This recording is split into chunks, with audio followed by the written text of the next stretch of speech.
దేవునికి స్తోత్రాలు.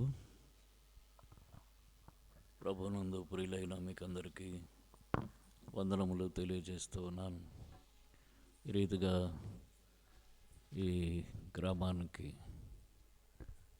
ఈ మీటింగ్స్కు ఆహ్వానించిన సహోదరుడు ఆనంద్ గుప్తా గారు, సంఘము, అలాగనే సహపాఠి దైవ సేవకులు విచ్చేసిన వారందరికీ కూడా ప్రభునామున వందనాలు తెలియజేస్తున్నా.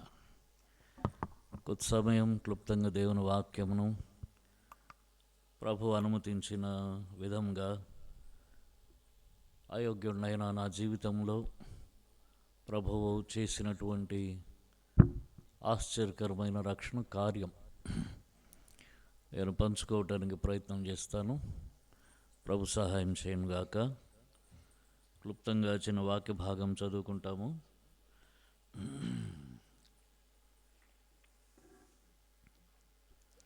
మార్కు సువార్త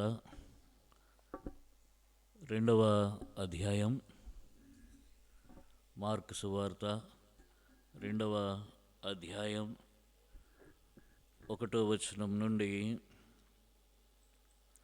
5వ వచనం వరకు. బైబిల్ ఉన్నవారు దయతో నాతో కలిసి చదవటానికి ప్రయత్నం చేయండి. మార్కు సువార్త 2వ అధ్యాయం 1వ వచనం నుండి 5వ వచనం వరకు కలిసి చదువుకుందాం. కొన్ని దినములైన పిమ్మట ఆయన మరలా కపెర్నహూములోనికి వచ్చెను. ఆయన ఇంట ఉన్నాడని వినవచ్చినప్పుడు అనేకులు కూడి వచ్చారు గనుక వాకిటినైనను వారికి స్థలం లేకపోయిను. ఆయన వారికి వాక్యం బోధించుండగా కొందరు పక్షవాయువు గల ఒక మనుష్యుని 4 చేత మోయించుకుని ఆయన యొద్దకు తీసుకుని వచ్చిరి. చాలామంది కూడి ఉన్నందున వారు ఆయన యొద్దకు చేరలేక అని ఉన్న చోటికి పైగా ఇంటికప్పు విప్పి సందు చేసి పక్షవాయువు గల వారిని పరుపుతోని దింపిరి. యేసు వారి విశ్వాసం చూచి, కుమారుడా, నీ పాపములు క్షమింపబడి ఉన్నవని పక్షవాయువు గల వారితో చెప్పాను. అలాగనే మరలా 11వ వచనం. పక్షవాయువు గల వారిని చూచి, నీవు లేచి నీ పరుపెత్తుకుని ఇంటికి పోమని నీతో చెప్పుచున్నాను నేను. తక్షణమే వాడు లేచి పరుపెత్తుకుని వారందరి ఎదుట నడిచిపోయాను. కనుక వారందరి విభ్రాంతి నొంది మనం ఇలాంటి కార్యములు ఎన్నడూ చూడలేదని చెప్పుకొనుచు దేవుని మహిమపరిచిరి. చదువుబడిన భాగమును ప్రభు దీవించునుగాక. ప్రభు సహాయం కోసం చిన్న ప్రార్థన చేసుకుంటాం. ప్రేమ కలిగిన తండ్రి, మీ పరిశుద్ధ నామానికి స్తోత్రాలు. యేసు ప్రభు వందనములైన స్తుతులు అర్పిస్తున్నాము. ఘనత మహిమ ప్రభావములను మీకు ఆరోపిస్తున్నాం. ఎంతైనా నమ్మదగిన దేవుడు ప్రభు, భక్తిహీనులను నీతిమంతులుగా తీర్చువాడవు, నరక ప్రాప్తులను పరలోక ప్రాప్తులుగా చేయువాడు, మరణ ప్రాప్తులను జీవప్రాప్తులుగా చేయువాడవు. నశించుదారిని వెతికి రక్షించుట కొరకు ఈ లోకంలోనికి వచ్చినటువంటి వాడవు. ప్రభువా, మిమ్మల్ని స్తుతిస్తూ ఘనపరుస్తున్నాం. పాపులమైన మమ్మల్ని ప్రేమించి సమీపింపరాని తేజస్సుల అమరత్వములకి నివసిస్తున్న మీరు తండ్రి, పరుగు పరుగుని ఈ లోకంలోనికి మానవాకారునిగా వచ్చి యేసు ప్రభుగా కన్నమరి గర్భంలో జన్మించి ఏ పాపము లేనివానిగా 33.5 సంవత్సరాలు మా కొరకు జీవించారు. ప్రభువా, మీరు మా పాపముల క్షమాపణ కొరకు కలువరి శిలువలో మా పాపపు శిక్ష యావత్తును భరించారు. ప్రభువా, మా కొరకు మమ్మల్ని పవిత్రపరచుట కొరకు, విమోచించుట కొరకు రక్తం కార్చారు. తండ్రి, మమ్మల్ని నీతిమంతులుగా తీర్చుటకు తిరిగి లేచారు. ప్రభు, ఆరోహణమయ్యారు, మరల రానై ఉన్నారు. ప్రభు, మీకు స్తోత్రాలు. తండ్రి, మిమ్మను మీరు పంపిన తండ్రి యేసుక్రీస్తు వారిని ఎరుగుటే నిత్య జీవమని వ్రాయబడిన మాటల కొరకు వందనాలు. మిమ్మల్ని ఎరుగునట్లు, మా ప్రభువుని ఎరుగునట్లు మా మరణేతరాలు వెలిగించినందుకు వందనాలు. ఈ కొమ్మనాపల్లి గ్రామంలో, మీరు ఈ చుట్టుపక్కల గ్రామంలో మీరు ఏర్పాటు చేసుకున్న ప్రియులను బట్టి వందనాలు. సహోదరుడు ఆనంద్ గుప్తా గారిని బట్టి, సంఘాన్ని బట్టి, వారి కుటుంబాన్ని బట్టి, సహపాఠి దాసులను బట్టి స్తుతిస్తున్నాం. వారు చేస్తున్న పరిచర్యలను బట్టి, సేవా పరిచర్యలను బట్టి వందనాలు, స్తోత్రాలు. ప్రభా, ఈ సమయంలో చదువుకున్న లేఖన భాగం మా గమనంలో బోధించండి. నిలబడిన మీ దాసుడు వట్టివాడు మట్టివాడు ప్రభా, ఖాళీగా ఉన్నాడని ఎరిగిన వారి దయతో మీ కొలతరిన ఆత్మతో నింపుమని బతిమలాడుతున్నాము. సహాయం చేయండి ప్రభా. నిలబడుటకు మాట్లాడుతూ శక్తి దయచేయండి. కనికరమడిన దురాత్మల క్రియలు ప్రభావం నజరుడైన యేసుక్రీస్తు వారి శక్తి కలిగిన నామములో బంధిస్తున్నాం. దేవా, మీరు బంధించండి తండ్రి. మీ వాక్యం వెల్లడి అగుతోటనే వెలుగు కలుగును. అది తెలివి లేని వారికి తెలివి కలిగించును. మీ వాక్య వెలుగు మా ముఖముల మీద ప్రకాశింపజేయమని వేడుకుంటున్నాము. సహాయం చేయండి. ఈ సమయం మాకెంతో దీవెనకరంగా చేయండి. దౌర్భాగ్యుడైన మీ దాసుని ప్రభా రక్షణ సాక్ష్యం కూడా మీ చిత్తానుసారంగా పంచుకున్నట్టుకు సహాయం చేయండి. ఏది అవసరమో దాన్ని బయలుపరచండి, ఏది అనవసరమో దాన్ని మరుగు చేయండి. మీ నామానికి మహిమ తెచ్చుకోండి. శత్రువు సిగ్గు కలుగజేయండి తండ్రి. కొందరైనను ఈ దినం నూతనంగా మిమ్మల్ని అంగీకరించగలుగుటకు సహాయం చేయండి. మీ దాసుని మీ చేతులుగా అప్పగించుకుంటూ కృపను కోరుకుంటూ యేసుక్రీస్తు వారి పరిశుద్ధ నామంలో ప్రార్థిస్తున్నాము తండ్రి. ఆమేన్. మనం చదువుకున్న భాగంలో యేసు ప్రభువారు జీవించున్న దినంలో ఆయన కపెర్నహూములో కాపురం ఉంటూ ఉండేవాడు. అది ఆయన స్వగృహమా లేకపోతే అద్దె ఇల్లా అక్కడేం రాయబడలేదు. కానీ మనుష్య కుమారుడు తలవాల్చుకున్నట్టుకు స్థలము లేదని రాయబడిన దానిని బట్టి అది కేవలము వేరే ఎవరిదో గృహమని మాత్రం నేను భావిస్తూ ఉన్నా. అయితే అక్కడ ఉన్నప్పుడు ఆయన దగ్గరకు పక్షవాతంతో బాధపడుతున్న ఒక వ్యక్తిని తీసుకుని వచ్చినట్టుగా ఇక్కడ రాయబడుతూ ఉన్నది. వారు 4 చేత మోయించుకొని ఆయన యొద్దకు తీసుకుని వచ్చారు. పక్షవాతంతో ఉన్నవాడు తనంతట తాను రాలేడు.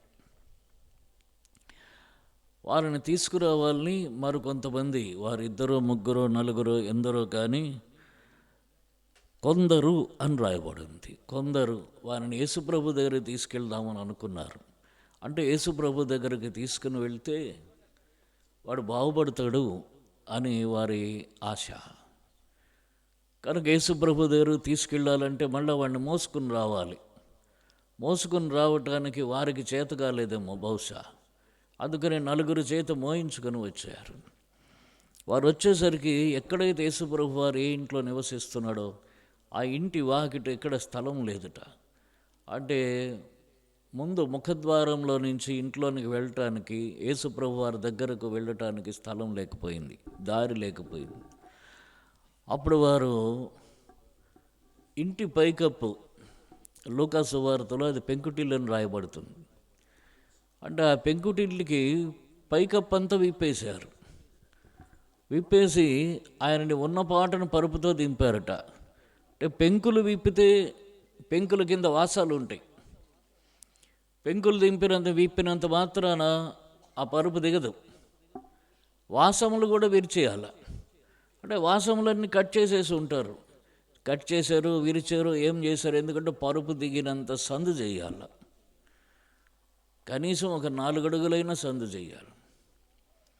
అంటే అంత మేరకు ఆ ఇల్లు పాడు చేశారు పైకప్పు.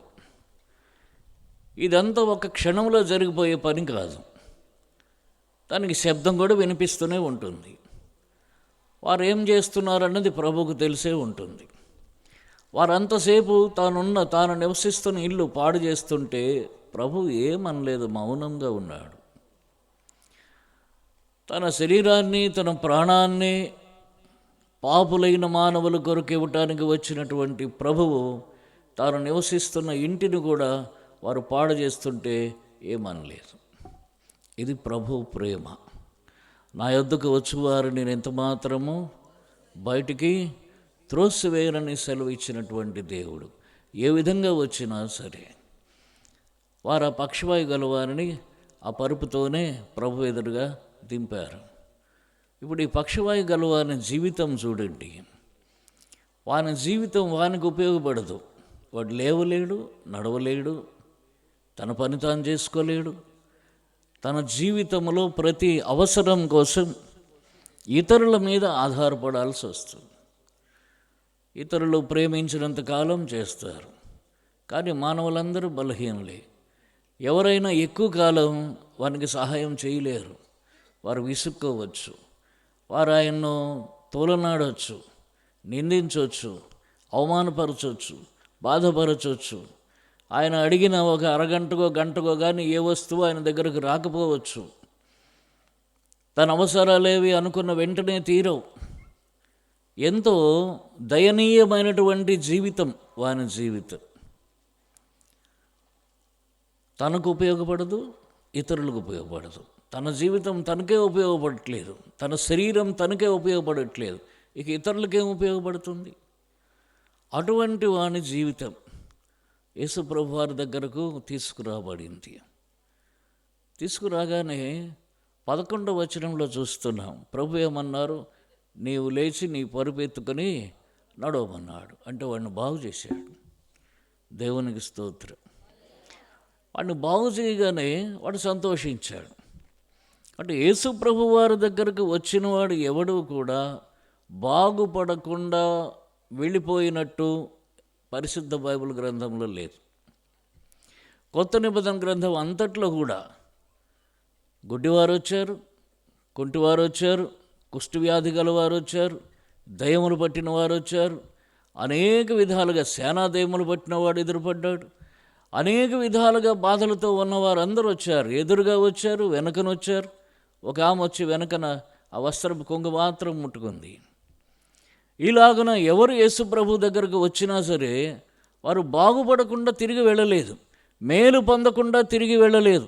ఈ రాత్రికాలంలో ప్రియమైన సహోదరుడా, సహోదరి, నీ యొక్క జీవితంలోని దుఃఖము, కన్నీరు, వేదన, బాధ ఏదైనప్పటికీ కూడా ఈ రాత్రికాలం నువ్వు ప్రభు వైపు నీ హృదయాన్నెత్తి గనక ఆయన వైపు చూసినట్లయితే, ఆయన్ను వేడుకున్నట్లయితే నీవు ఆశీర్వాదం పొందే ఈ స్థలం విడిచిపెట్టి వెళ్తావు. కానీ నీవు వచ్చిన బాధతోటి, ఆ వేదనతోటి తిరిగి వెళ్ళవని ప్రభు నామమున ఎంతో ధైర్యంగా ఈ మాటలు మీతో చెప్తూ ఉన్నా. అయితే ఆయన యేసు ప్రభు వారు ఆ పక్షవాతం గలవానితో ఇప్పుడు ఏమన్నాడు? నీ పరుపు లేచి నువ్వు బయలుదేరమనంటే వాడు వెంటనే ఏం చేసేట? తక్షణమే వాడు లేచి పరుపెత్తుకొని వారందరి ఎదుట నడిచిపోయెను. అంటే ఇప్పుడు వాని జీవితం వానికి ఉపయోగపడుతుంది, వాడి కాళ్ళు వానికి ఉపయోగపడుతున్నాయి, లేచి నడుస్తున్నాడు. వాని చేతులు ఉపయోగపడుతున్నాయి, వాడి పరుపు వాడే ఎత్తుకున్నాడు. వాడి చేతులు ఉపయోగపడుతున్నాయి, కాళ్ళు ఉపయోగపడుతున్నాయి, నడుము ఉపయోగపడుతుంది, శరీరం అంతా వానికి ఉపయోగపడుతుంది. మొదటిది ఇది. రెండవది, ఇప్పుడు వాని జీవితం ఇతరులకు ఉపయోగపడుతుంది. వాని కుటుంబం అంటే కుటుంబానికి ఉపయోగపడతాడు. కనుక దేవుని దగ్గరకు వచ్చినటువంటి వారు సంపూర్ణంగా మేలు పొందుతారు, సంపూర్ణంగా బాగు చేయబడతారు.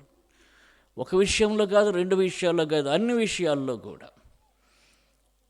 ఆ పక్షవాతం కలిగినటువంటి వాడు ఎట్లా బాగుపడ్డాడు, ఈ దినాల్లో ఉన్నటువంటి వారు కూడా అలాగనే బాగు చేయబడుతున్నారు, తప్పనిసరిగా బాగుపడతారు. హెబ్రీలు రాసిన పత్రిక 13వ అధ్యాయం 8వ వచనంలో ఒక మాట ఉంది. ఏముందంటే, యేసుక్రీస్తు నిన్న నేడు ఒకటే రీతిగా ఉన్నాడు, అవును యుగయుగములకు ఒకటే రీతిగా ఉండును, ఆమేన్. ఈ పరిశుద్ధ బైబిల్ గ్రంథంలో వ్రాయబడినటువంటి యేసుక్రీస్తు ప్రభువారు ఆ దినాల్లో ఎలాగన ఉన్నాడో ఈ 2000 సంవత్సరాల తరువాత మన మధ్యను కూడా అలాగనే ఉన్నాడు. ఆ దినాన్న చేసినటువంటి అద్భుత కార్యాలు ఈ దినాన్ని కూడా చేస్తున్నాడు, చేయగలడు, చేస్తున్నాడు. నీవు నమ్మిన ఎడల దేవుని మహిమ చూస్తావు. యోహాను 11:40 అంటాడు. అయితే యేసుక్రీస్తు ప్రభు వారి దగ్గర నుంచి పొందాలనంటే ఆ నమ్మకం ఉండాలి, ఆ విశ్వాసం ఉండాలి. అక్కడికి తీసుకొచ్చిన వారు కొందరు, మోయించుకుని వచ్చిన వారు కొందరు, మోసిన వారు కొందరు, మోయించుకుని వచ్చిన వారు కొందరు. వారి విశ్వాసము చూచి వీడు బాగుపడ్డాడు. వారి విశ్వాసము చూచి వీడు బాగుపడ్డాడు. వీడికి వచ్చిన వాడికి పక్షవాతం గలవానికి విశ్వాసం ఉందో లేదో రాయబడలేదు. అక్కడ చూడండి ఆ మాట, ఇక్కడ రాయబడ్డ మాట చూడండి 5వ వచనంలో. యేసు వారి విశ్వాసమును చూచి, ఎవరు? కొందరు. ఎవరైతే మోయించుకొని వచ్చారో, ఎవరు పరుపుని కిందకి దింపారో వారి విశ్వాసము చూచి. అంటే ప్రభు వాడిని చూస్తే చాలు వాడు బాగుపడతాడు. వారి విశ్వాసం చూసి ప్రభు వాడిని బాగు చేశాడు. ఈ దినం ఆ మాత్రం విశ్వాసం నీకుంటే చాలు ప్రియుడా, నీ జీవితం బాగుపడుతుంది. అయితే యేసు ప్రభు వారు ఆ మాట అనటానికి ముందు, అంటే నీవు లేచి నీ పరుపెత్తుకు నడవమని చెప్పి వాడికి శరీర సంబంధమైనటువంటి ఆ స్వస్థతను ఇవ్వటానికి ముందు మరొక మాట చెప్పారు. 5వ వచనంలో ఏమన్నారు చూడండి. యేసు వారి విశ్వాసమును చూచి, కుమారుడా నీ పాపములు క్షమింపబడి ఉన్నవని పక్షవాయువు గలవానితో చెప్పాను. నీ పాపములు క్షమింపబడి ఉన్నవి. మొదట ఈ మాట చెప్పిన తరువాత నీ పరుపెత్తుకొని వెళ్ళమని చెప్పాడు. ఈ మాట ఎందుకు చెప్పాడు? వాడు ఎందుకు తీసుకొచ్చారు? వాడిని పక్షవాతం బాగుపడుతుందని తీసుకుని వచ్చారు. ఈ పాపములు క్షమింపబడతాయన్న మాట ఈయన అంటారని వారు ఊహించే ఉండరు. వారు దానికోసం రాలేదు. కానీ ప్రభువు ఏది శ్రేష్టమైనదో అది మొదట ఇవ్వాలనుకుంటున్నాడు. ఇప్పుడు పక్షవాతం పోయింది, మర్నాడు మరో రోగం రాదని ఏమైనా గ్యారంటీ ఉందా? మనకన్నా సరే ఈ శరీరం ఉన్నంతకాలం ఏదో ఒక అనారోగ్యం వస్తూనే ఉంటుంది. ఒక రోగం తగ్గితే మరొక రోగం వస్తుంది. రాకూడదనేం లేదు, రావాలని లేదు, రాకూడదని లేదు. ఈ శరీరం మంటి ఘట్టం కాబట్టి దీనికి రోగం వస్తుంది. కొంతమంది చెప్తారు నువ్వు పాపం చేస్తేనే నీకు రోగం వస్తుందని. అంటే అదంతా వాస్తవం కాదు. బిల్లీ గ్రహం గారు చెప్పాడు, రోగం అన్నది తెగులు అన్నది లోకంలో ఉంది, నువ్వు లోకంలో ఉన్నావు కనుక నీకు రోగం వస్తుంది. అంతే, చాలా సింపుల్. మనం లోకంలో ఉన్నాము, లోకంలో రోగం ఉన్నది కాబట్టి ఆ రోగం ఎప్పుడో ఒకప్పుడు మనల్ని బాధ పెడుతుంది. ఒకటి తగ్గితే మరొకటి రావచ్చు. అయితే ఎప్పటికీ బాధ పెట్టేటటువంటి భయంకరమైన రోగం, నిత్యత్వం కొరకు బాధ పెట్టే భయంకరమైన రోగం ఒకటి ఉంది. అదే ఏమిటంటే పాపరోగం. ఈ పాపం అనేది ఇప్పుడు పక్షవాతం గలవాడిని వాడు రాగానే వాడిని చూసి బాగు చేసేస్తే నీవు లేచి నీ పరుపెత్తుకుని వెళ్ళమంటే వాడు వెళ్ళిపోయి ఉండేవాడు. వాడి పాపం వాడితోనే అట్లనే ఉంటుంది. ఆ పాపం పోదు. ప్రభువు పాపులను రక్షించుటకు యేసుక్రీస్తు లోకములోనికి వచ్చెను అని వ్రాయబడి ఉన్నది. 1 తిమోతి 1:15. పాపులను రక్షించుటకు వచ్చాడు, పాపములను క్షమించటానికి వచ్చాడు, పాపులను పరిశుద్ధులుగా చేయటానికి వచ్చాడు, భక్తిహీనులను నీతిమంతులుగా చేయడానికి వచ్చాడు, నరక ప్రాప్తులను పరలోక ప్రాప్తులుగా చేయడానికి వచ్చాడు, మరణ ప్రాప్తులను జీవప్రాప్తులుగా చేయడానికి వచ్చాడు. ఈ పరమ ఉద్దేశములు ప్రతి ఒక్కరిలో, ఆయన దగ్గరకు వచ్చిన ప్రతి ఒక్కరిలో నెరవేరాలి. అది ఆయన యొక్క ఉద్దేశం. కనుకనే వారిని చూసి అన్నాడు, నీ పాపములు క్షమింపబడ్డు ఉన్నాయి. వాడు పాపం చేశాడని ఎట్లా తెలుసు అని అంటే అసలు దేవుని వాక్యంలో ఉంది. ప్రసంగి గ్రంథంలో చూడండి ఒక మాట. ప్రసంగి గ్రంథంలో 7వ అధ్యాయంలో 20వ వచనం. ప్రసంగి గ్రంథం 7వ అధ్యాయం 20వ వచనం. పాపము చేయక మేలు చేయుచుండు నీతిమంతుడు భూమి మీద ఒకడైనను లేడు. పాపము చేయక మేలు చేసే నీతిమంతుడు ఒక్కడు లేడు. అంటే నీతిమంతుడు అనుకునేవాడు ఎవడన్నా ఉన్నా, ఒకవేళ ఉంటే వాడు పాపం చేయకుండా మాత్రం ఉండలేడు. దాన ధర్మాలు చేస్తారు, ఏవేవో మంచి కార్యాలు చేస్తారు, చెరువులు తవ్విస్తారు, బావులు తవ్విస్తారు, అన్నదానాలు చేస్తారు, క్రతువులు చేస్తారు, యజ్ఞయాగాదులు చేస్తారు, ఇంకేమన్నా చేయొచ్చు. లేకపోతే పెద్ద పెద్ద మీటింగులు పెట్టచ్చు, ఆ తర్వాత మందిరాలు కట్టించవచ్చు. క్రైస్తవులు కూడా మందిరాలు కట్టించవచ్చు, దశంభాగాలు బాగా వేయొచ్చు, విరాళాలు ఇవ్వచ్చు, ఎన్నైనా చేయొచ్చు. కానీ ఏమి చేస్తున్నా సరే పాపము చేయకుండా మేలు చేయుచుండు నీతిమంతుడు ఒక్కడు లేడు. అంటే ఒక పక్క నీతి కార్యాలు చేస్తూనే మరొక పక్క ఏం చేస్తున్నాడు? పాపం చేస్తున్నాడు. ఏమిటి పాపము? దేవుని వాక్యంలో మరొక మాట కూడా రాయబడింది. రోమీయులకు రాసిన పత్రిక 3:23. చెప్పకుండానే చెప్పేయాలి మీరు. అసలు పాస్టర్లు చెప్తారులేండి, బోధకులు పాస్టర్లు చెప్పరా? విశ్వాసులు ఎంత చెప్తారో విందామని. ఏ భేదము లేదు. అబ్బా, మొదటిది అందిస్తే తర్వాత మీకు తెలుస్తుంది అన్నమాట. రిఫరెన్స్ తెలియదు. ఏ భేదము లేదు, అందరూ పాపం చేసి దేవుడు అనుగ్రహించు మహిమను పొందలేకపోతున్నారు. ఏ భేదము లేదు. ఏ భేదం లేదంటే క్రైస్తవుడని భేదం లేదు, క్రైస్తవుడు కానివాడని భేదం లేదు. మొదట ఈ భేదం తెలుసుకోండి. నేను క్రైస్తవుల ఇంట్లో పుట్టాను, నా తల్లిదండ్రులు క్రైస్తవులు, నా తాత ముత్తాతలు క్రైస్తవులు, లేదా నా తాతల దగ్గర నుంచి అందరూ పాస్టర్లు, దైవజనులు, నేను అటువంటి కుటుంబంలో పుట్టాను కనుక నేను పాపిని కాదు అని అనుకోవటానికి అవకాశము లేదు. ఏ భేదము లేదు, జాతి భేదం లేదు, కులం భేదం లేదు, మతం భేదం లేదు, చదువుకున్నవారు చదువు లేని వారన్న భేదం లేదు, ధనవంతులు దరిద్రులన్న భేదం లేదు, ఏ భేదం లేదు. అందరూ పాపం చేసి దేవుడు అనుగ్రహించు మహిమను పొందలేకపోతున్నారు. ఏమిటా మహిమ? పరలోక రాజ్యం, శాశ్వతమైనటువంటి రాజ్యం, నిత్య జీవం. ఆ మహిమ దాన్ని పోగొట్టుకుంటున్నారు. ఈ లోకంలో కూడా ఒక మహిమ ఉంది. ఈ లోక మహిమ అందరికీ దొరకట్లేదు. సాతాను యేసుప్రభుతో అంటాడు, నా కాళ్ళకు మొక్కు, ఈ లోక మహిమ అంతా నేను నీకు ఇస్తానని అన్నాడు. ఎవరు వాడికి బాగా మొక్కుతున్నారో వాళ్ళకి లోక మహిమను కొద్ది కాలం ఇస్తాడు, శాశ్వతంగా ఇవ్వడు వాడు. అయితే దేవుని మహిమ ఏదైతే ఆదాము ఏదేను తోటలో ఆజ్ఞను అతిక్రమించి పోగొట్టుకున్నాడో, పరమదేవునితో సహవాసం, ఆ మహిమా స్వరూపితో సహవాసం, అసలు ఆ మహిమా స్వరూపాన్ని కలిగి జీవించేటటువంటి ఆ జీవితం, దానంతటిని పోగొట్టుకున్నాడు. ఏది ఆదాం పోగొట్టుకున్నాడో దాన్ని మరలా తిరిగి ఇవ్వాలని యేసుక్రీస్తు ప్రభువారి లోకంలోనికి వచ్చాడు. ఆ మహిమను పాపము చేసిన వాడు పోగొట్టుకుంటున్నాడు. ఎవడు పాపం చేశాడంటే ఏ భేదము లేదుట. దీన్ని అంగీకరించాలి. ఏ భేదము లేదు. నేను చిన్నప్పుడు అనుకునేవాడిని, చిన్నప్పుడు అంటే బైబిల్ తెలుసుకునేంతవరకు, లేదా పాపము యొక్క భారం నా మీద అధికమైపోయి పాప భారంతో నేను కన్నీరు కార్చినంత వరకు ఏమనుకునేవాడిని అంటే, నాకంటే నీతిమంతుడు ఎవడున్నాడు అనుకునేవాడు. ఎందుకంటే అందరూ నా కాళ్ళకు దండం పెట్టేవారు, జ్యోతిష్యం చెప్తుండేవాడిని, సాక్ష్యంలో మళ్ళీ చెప్తాను. కాబట్టి నేనే నీతిమంతుడు అనుకునేవాడిని. ఎందుకంటే నేను ఆశీర్వదిస్తున్నాను ఒకడిని, కనుక నేను పాపం చేయలేదని అనుకున్నాను.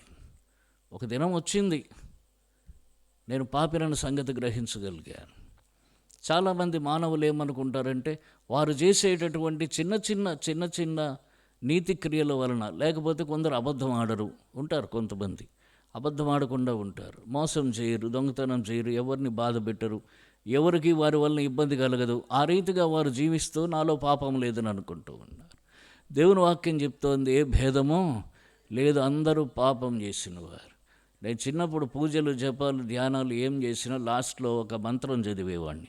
పాపోహం పాపకర్మాణం పాపాత్మాం పాపశంభవ త్రాహిమాం కృపయాదేవ శరణాగత వత్సల. పాపోహం, నేను పాపిని, పాపకర్మాణం, పాప పనులు చేస్తున్నాను, పాపశంభవ, నేను పాపములోనే పుట్టినవాడను. ఓ దేవా త్రాహిమాం, నీ కృప ద్వారా నన్ను రక్షించు, అంటే ఈ పాపం నుంచి విడిపించు అని. కానీ ఆ పాపం నుంచి విడుదల మాత్రం దొరకలేదు. పేకాట ఆడేవాడిని అప్పుడప్పుడు. నాకు ఒక క్రైస్తవుడు సహోదరుడు ఉండేవాడు, ఆయన పేరు ప్రసాదరాజు. ఆయన మళ్ళీ క్రైస్తవుడే. నేనేదో పూజ చేసుకుంటుండేవాడిని, ఆయన వచ్చేవాడు. అప్పుడు నా పేరు కోటేశ్వరరావు. కోటేశ్వరరావు గారు, ఆ పూజ కాదండి, ఈ పూజకి టైం అయిపోయింది రండి అనేవాడు. ఈ పూజ ఏంటంటే పేకాట. అర్థమైందా? ఆ పూజ అంతా అవగొట్టేసి గంట కొట్టి మళ్ళీ ఇక్కడికి వెళ్ళేవాడిని ఈ పూజకి. మరి ఆ పూజ నన్ను ఏం చేసింది? పాపం చేయకుండా ఆపిందా? ఆపలేదు. పాపము చేయకుండా మానవుడిని ఆపగలిగే శక్తి భూమి మీద ఏదీ లేదు.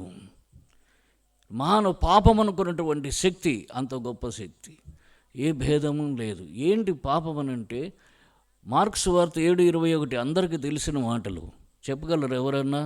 మార్క్స్ వార్త 7:21 లోపల నుండి, అనగా మనుషుల హృదయంలో నుండి దురాలోచనలను, జారత్వములను, దొంగతనములను, నరహత్యలను, వ్యభిచారములను, లోభములను, చెడుతనమును, కృత్రిమమును, కామవికారమును, మత్సరమును, దేవదూషణయు, అహంభావమును, అవివేకము వచ్చును. ఈ చెడ్డవన్నీ లోపల నుండే బయలు వెళ్ళి మనిషిని అపవిత్రపరుస్తున్నాయి. పైనుండి వచ్చింది ఏదో మనుష్యుని అపవిత్రపరిచి పాపిగా చేయట్లేదు. మానవుని హృదయంలో నుండే వచ్చినదే మానవుణ్ణి పాపిగా చేస్తుంది. మానవుని హృదయము ఒక పెద్ద పాపపు కర్మాగారం. ఏదైనా కర్మాగారం ఉన్నదనంటే దానికి ముడిసరుకు కావాలి. ఏదైనా వస్తువు తయారు చేయాలంటే ముడిసరుకు, రా మెటీరియల్, ముడిసరుకు కావాలి.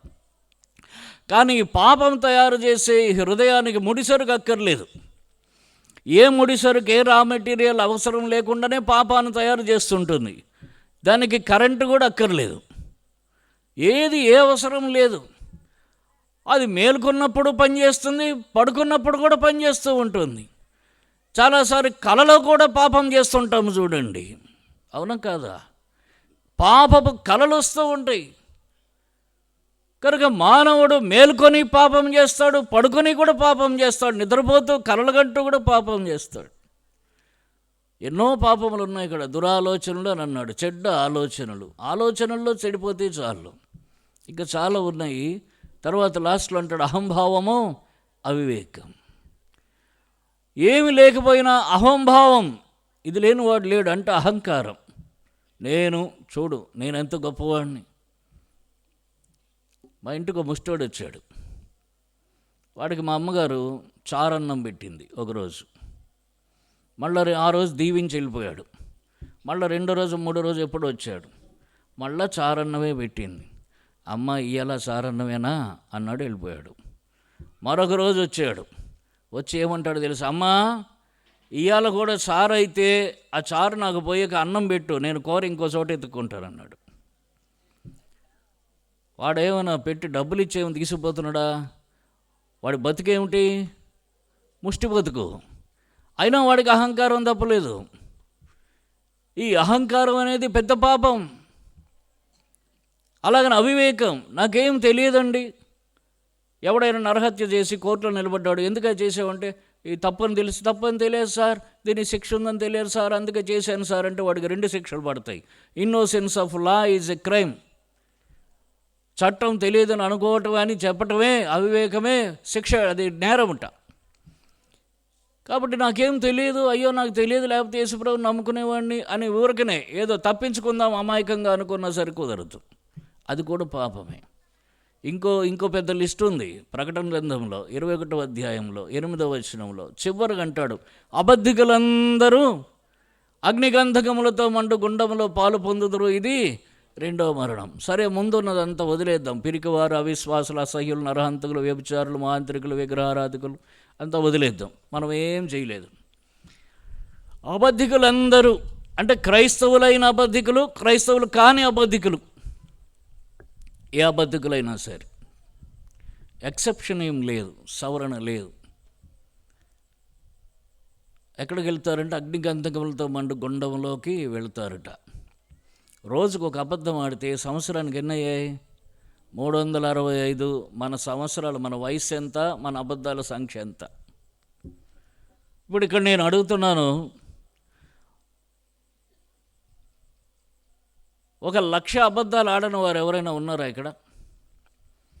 నేను 1,00,000 అబద్ధాలు ఆడలేదు బలాదూర్, ఇదిగో చెయ్యెత్తుతున్నా అన్నవాళ్ళ చెయ్యెత్తండి, దండం పెడతా. 1,00,000 అబద్ధాలు ఆడలేదండి, అంతకంటే తక్కువ ఆడుంటానని అనేవారు ఉన్నారా? చూడండి, అంటే మనస్సాక్షి ఏమంటుంది? ఒకవేళ నువ్వు చెయ్యెత్తేవంటే ఇది 1,01 అయిపోవచ్చు, అర్థమైందా? ఇది 101 అయిపోవచ్చు, కాబట్టి ఎందుకు చెయ్యెత్తుతావులే, నోరు మూసుకొని కూర్చో అని ఎవరు మనస్సాక్షి వారిని ఏం చేస్తోంది? గద్దిస్తోంది. అంటే మన పాపం ఎంత ఎక్కువ, ఎంత గొప్ప పాపం ఇది. ఇటువంటి పాపులు ఎక్కడికి వెళ్తున్నారు మనకందరికీ తెలుసు. పాపమునకు వచ్చు జీతము మరణం. మనిషి ఒకసారి పుట్టి 2 సార్లు చనిపోతున్నాడు. 2 సార్లు పుట్టినవాడు ఒకసారే చనిపోతున్నాడు. ఒకసారి పాపిగా తల్లి గర్భంలో నుండి పుట్టినవాడు శరీరంతో ఒకసారి చనిపోతాడు. 2వ మరణం ఆత్మకు వస్తుంది. అదే అగ్నిగంధకాలతో మండే గుండంలో పాలు పొందేటటువంటి 2వ మరణం నరకం. నరకమున వారి పొరుగు చావదు, అగ్ని ఆరదు. యుగయుగములో నరకములో ఆ అగ్ని వేదన, ఆ బాధ అనుభవించాల్సిందే. ఇది 2వ మరణం. ఒకసారి పుట్టినవాడు 2 సార్లు చనిపోతున్నాడు. అయితే 2 సార్లు పుట్టినవాడు ఒకసారి చనిపోతాడు. చూడండి, యోహాను సువార్త 3వ అధ్యాయం 3వ వచనం చదవండి ఎవరన్నా బిగ్గరగా. యోహాను సువార్త 3వ అధ్యాయం 3వ వచనం. అందుకు యేసు ఒకడు క్రొత్తగా జన్మించితేనే గాని అతడు దేవుని రాజ్యం చూడలేడని నీతో నిశ్చయంగా చెప్పుచున్నాను. క్రొత్త జన్మ. ఒకడు క్రొత్తగా జన్మించితే దేవుని రాజ్యం చూస్తాడు, నిశ్చయం. ఒకడు నీటి మూలముగాను ఆత్మ మూలముగాను జన్మించితే దేవుని రాజ్యంలో ప్రవేశిస్తాడు, నిశ్చయం. ఇది రెండవ జన్మ, క్రొత్తగా జన్మించాలి. అంటే ఒక జన్మ జన్మించాడు, అయిపోయింది, మళ్ళీ జన్మించాలి. ఎట్లా జన్మిస్తాడు? ఈ జన్మనివ్వటానికి యేసుక్రీస్తు ప్రభువుగా దేవాది దేవుడు ఆ పరలోకం నుంచి ఈ లోకంలోనికి వచ్చాడు. మానవులందరి పాపపు శిక్ష యావత్తూ కలువరి సిలువలో భరించాడు. ఆ సిలువలో వేలాడుతూ, తండ్రి వీరేమి చేయుచున్నారో వీరెరుగరు, వీరిని క్షమించమని ఒక పెద్ద కేక వేసి అందరి పాపముల కొరకు, అందరి పాపముల క్షమాపణ కొరకు ప్రార్థన చేశాడు. సిలువలో మరణించాడు, రక్తం కార్చాడు. యేసు రక్తం ప్రతి పాపము నుండి మనలను పవిత్రులుగా చేస్తుంది. ఎప్పుడు చేస్తుంది? కిందని చెప్తాడు, అదే అధ్యాయంలో 9వ వచనంలో చెప్తాడు. 1 యోహాను 1:9, మన పాపములను మనము ఒప్పుకొని ఎడల ఆయన నమ్మదగినవాడు, నీతిమంతుడు గనుక మన పాపములను క్షమించి సమస్త దుర్నీతి నుండి మనలను పవిత్రులుగా చేయి. మన పాపములు మనం ఒప్పుకోవడం అంటే కలెక్టివ్గా కాదు, అందరం కలిసి ప్రభువా మేము పాపలం నాయన, అది కుదరదు. పక్కవాడు పాపం కాదు, నాకేం తెలుసు, ఇవాడు పరిశుద్ధుడేమో, పాపంలో ఒప్పేసుకున్నాడేమో. ఓసారి మేము ఎక్కడికో సువార్తకి వెళ్ళాం, అప్పటికి ఇంకా విశ్వాసిని.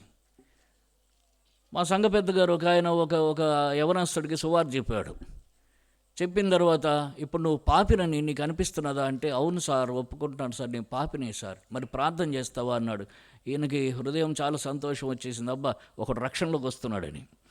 మరి ప్రార్థన చేస్తా సార్, మరి చెయ్యి ప్రార్థన అంటే, ప్రభువా మేమందరం పాపాలు క్షమించు, నాకు వాక్యం చెప్పిన అయ్యగారి పాపాలు క్షమించు అంటున్నాడు. అర్థమైందా? వాడి పాపం మాత్రం ఒప్పుకోవట్లేదు, పాపాలు చెప్పిన అయ్యగారిని క్షమించమంటున్నాడు. అది తెలివి అన్నమాట. అంటే నువ్వు కూడా పాపివేరా నాయన అని చెప్పటం వారి ఉద్దేశం. ఇటువంటి వారికి రక్షణ సమీపంగా లేదయ్యా. నీ పాపం నువ్వు ఒప్పుకోవాలి, నా పాపం నేను ఒప్పుకోవాలి. ఎవరి పాపం వారు ఒప్పుకోవాలి. క్రొత్తగా జన్మించిన తేదీ, ఇప్పుడు జన్మించాడు అని అంటే ఒక రోజు ఉంటుంది, డేట్ ఆఫ్ బర్త్, జనన తేదీ. దానికి ఏం చేస్తాం, పంచాయతీలోనో మున్సిపాలిటీలోనో ఎక్కడో సర్టిఫికేట్ తీసుకుంటాం. ఏంటి? Date of birth certificate. ఎప్పుడు పుట్టాడంటే సంవత్సరానికి ఒకసారి ఒక్కొక్క డేటుతో ఇస్తాడు సర్టిఫికేటు. ఒకసారి పుట్టాడు, ఒకే తేదీ, అంతే. అలాగనే కొత్త జన్మ కూడా ఒక తేదీ ఉండాలి, ఒక సమయం ఉండాలి.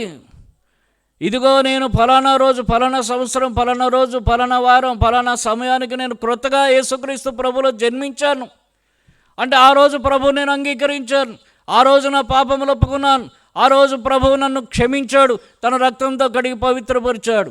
ఈ అనుభవం చాలా అవసరం. ఇది క్రొత్తగా జన్మించిన అనుభవం.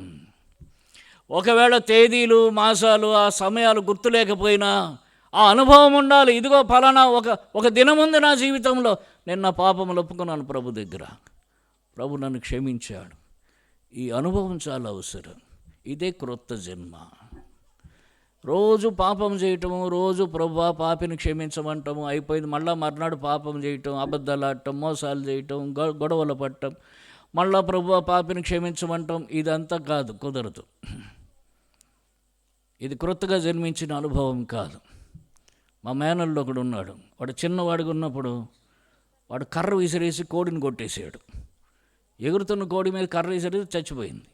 దాన్ని తీసుకొచ్చాడు, అమ్మ వండేసే అని అన్నాడు. వాళ్ళ అమ్మకి ఇచ్చాడు. వెళ్ళి ఆ కోడి ఎవరిదో వాళ్ళకు ఒక 60-70 రూపాయలు ఇచ్చుకొని మళ్ళీ వచ్చి ఆ కోడిని వండింది. కోడిని వండితే వీడేమో మోకాళ్ళు వేసి, చిన్నవాడు 4 ఏళ్ళవాడు, మోకాళ్ళు వేసి, యేసు ప్రభువా పాపిని, కోడిని చంపాను, నన్ను క్షమించు అంటున్నాడు. అబ్బా వీడికి ఎంత మారు మనసు వచ్చిందిరా అనుకున్నారు ఇంట్లో వాళ్ళందరూ. 1 గంట అయింది, వాళ్ళ పెదనాన్న అక్కడే ఉన్నాడు. అక్కడ ఒక మేక వచ్చింది. వాడు అంటున్నట్ట, పెదనాన్న దీన్ని వేసేద్దామా అంటున్నట్ట. దేన్ని వేస్తాడు? మేకను వేసేస్తాడట. అంటే వాళ్ళ పెదనాన్న అన్నాడు, ఒరేయ్ ఇప్పుడే కదరా పాపిని క్షమించు అని వేడుకున్నావంటే, చెప్పేశాగా పాపిని క్షమించమని, ఆ పాపం పోయింది, ఇప్పుడు మళ్ళీ దీన్ని వేసేయచ్చు. కాకపోతే ఏం చేస్తాడు? మళ్ళా ప్రభువా పాపిని క్షమించు అంటాడు. అదనమాట. ఇది పాపపు జీవితం, పాపానికి అలవాటు పడిన జీవితం. యేసుక్రీస్తు ప్రభువారు కానీ, ఆయన రక్తం కానీ, దేవుని వాక్యం కానీ, ఈ బైబిల్ గ్రంథం కానీ పాపమును ప్రోత్సహించడం లేదు. ఈ సంగతిని బాగా గ్రహించాలి. పాపమును ఖండిస్తూ ఉన్నది. పాపం చేయొద్దని బైబిల్ బోధిస్తూ ఉన్నది. అక్కడ ఒక పాపాత్మురాలైన స్త్రీ ఆయన దగ్గరకు తీసుకురాబడుతుంది. మీలో మొదట పాపం లేనివాడు మొదట రాయి వేయమంటాడు. ఎవ్వరు వెళ్ళిపోతారు. ప్రభు ఒక మాట అన్నారు, అమ్మా నేను కూడా నీకు శిక్ష విధింపను. అయితే మరొక మాట చెప్పాడు. ఏమన్నాడు? నీవు వెళ్ళి ఇకను పాపం చేయకు, ఇకను పాపం చేయకు, ఇకను పాపం చేయకు. పాపం అనేది ఒకచోట ఆగిపోవాలి. అది క్రొత్త జన్మ. నీ పాపపు జీవితం ఆగిపోయిందా? నీ పాపం పూర్తిగా క్షమించబడిందా? క్షమించబడిన తరువాత నీవు మరలా పాపం చేయకుండా జీవించగలుగుతున్నావా? ఆ అబద్ధాలు, ఆ దొంగతనాలు, ఆ మోసాలు, ఆ దుర్మార్గం, ఆ దురాలోచనలు, ఆ జారత్వం, ఆ వ్యభిచారం ఇవన్నీ లేకుండా జీవిస్తున్నావా? అప్పుడు నీవు నిజంగా రక్షణ పొందినటువంటి విశ్వాసివి. ఇది గుర్తించాలి. ఒకవేళ నీ జీవితం ఇంకా మారకపోయినట్లయితే ఈ దినమన్న మరల మారు మనస్సు పొందు. అది నిజమైనదై ఉండాలి. మారు మనస్సు అంటే వెనక్కి తిరగటం అని అర్థం. అంటే ఇదివరకు దేవునికి వెనుకకు చూపిస్తూ, వీపు చూపిస్తూ తిరుగుతున్నా, ఇప్పుడు దేవుని వైపు తిరగాలి.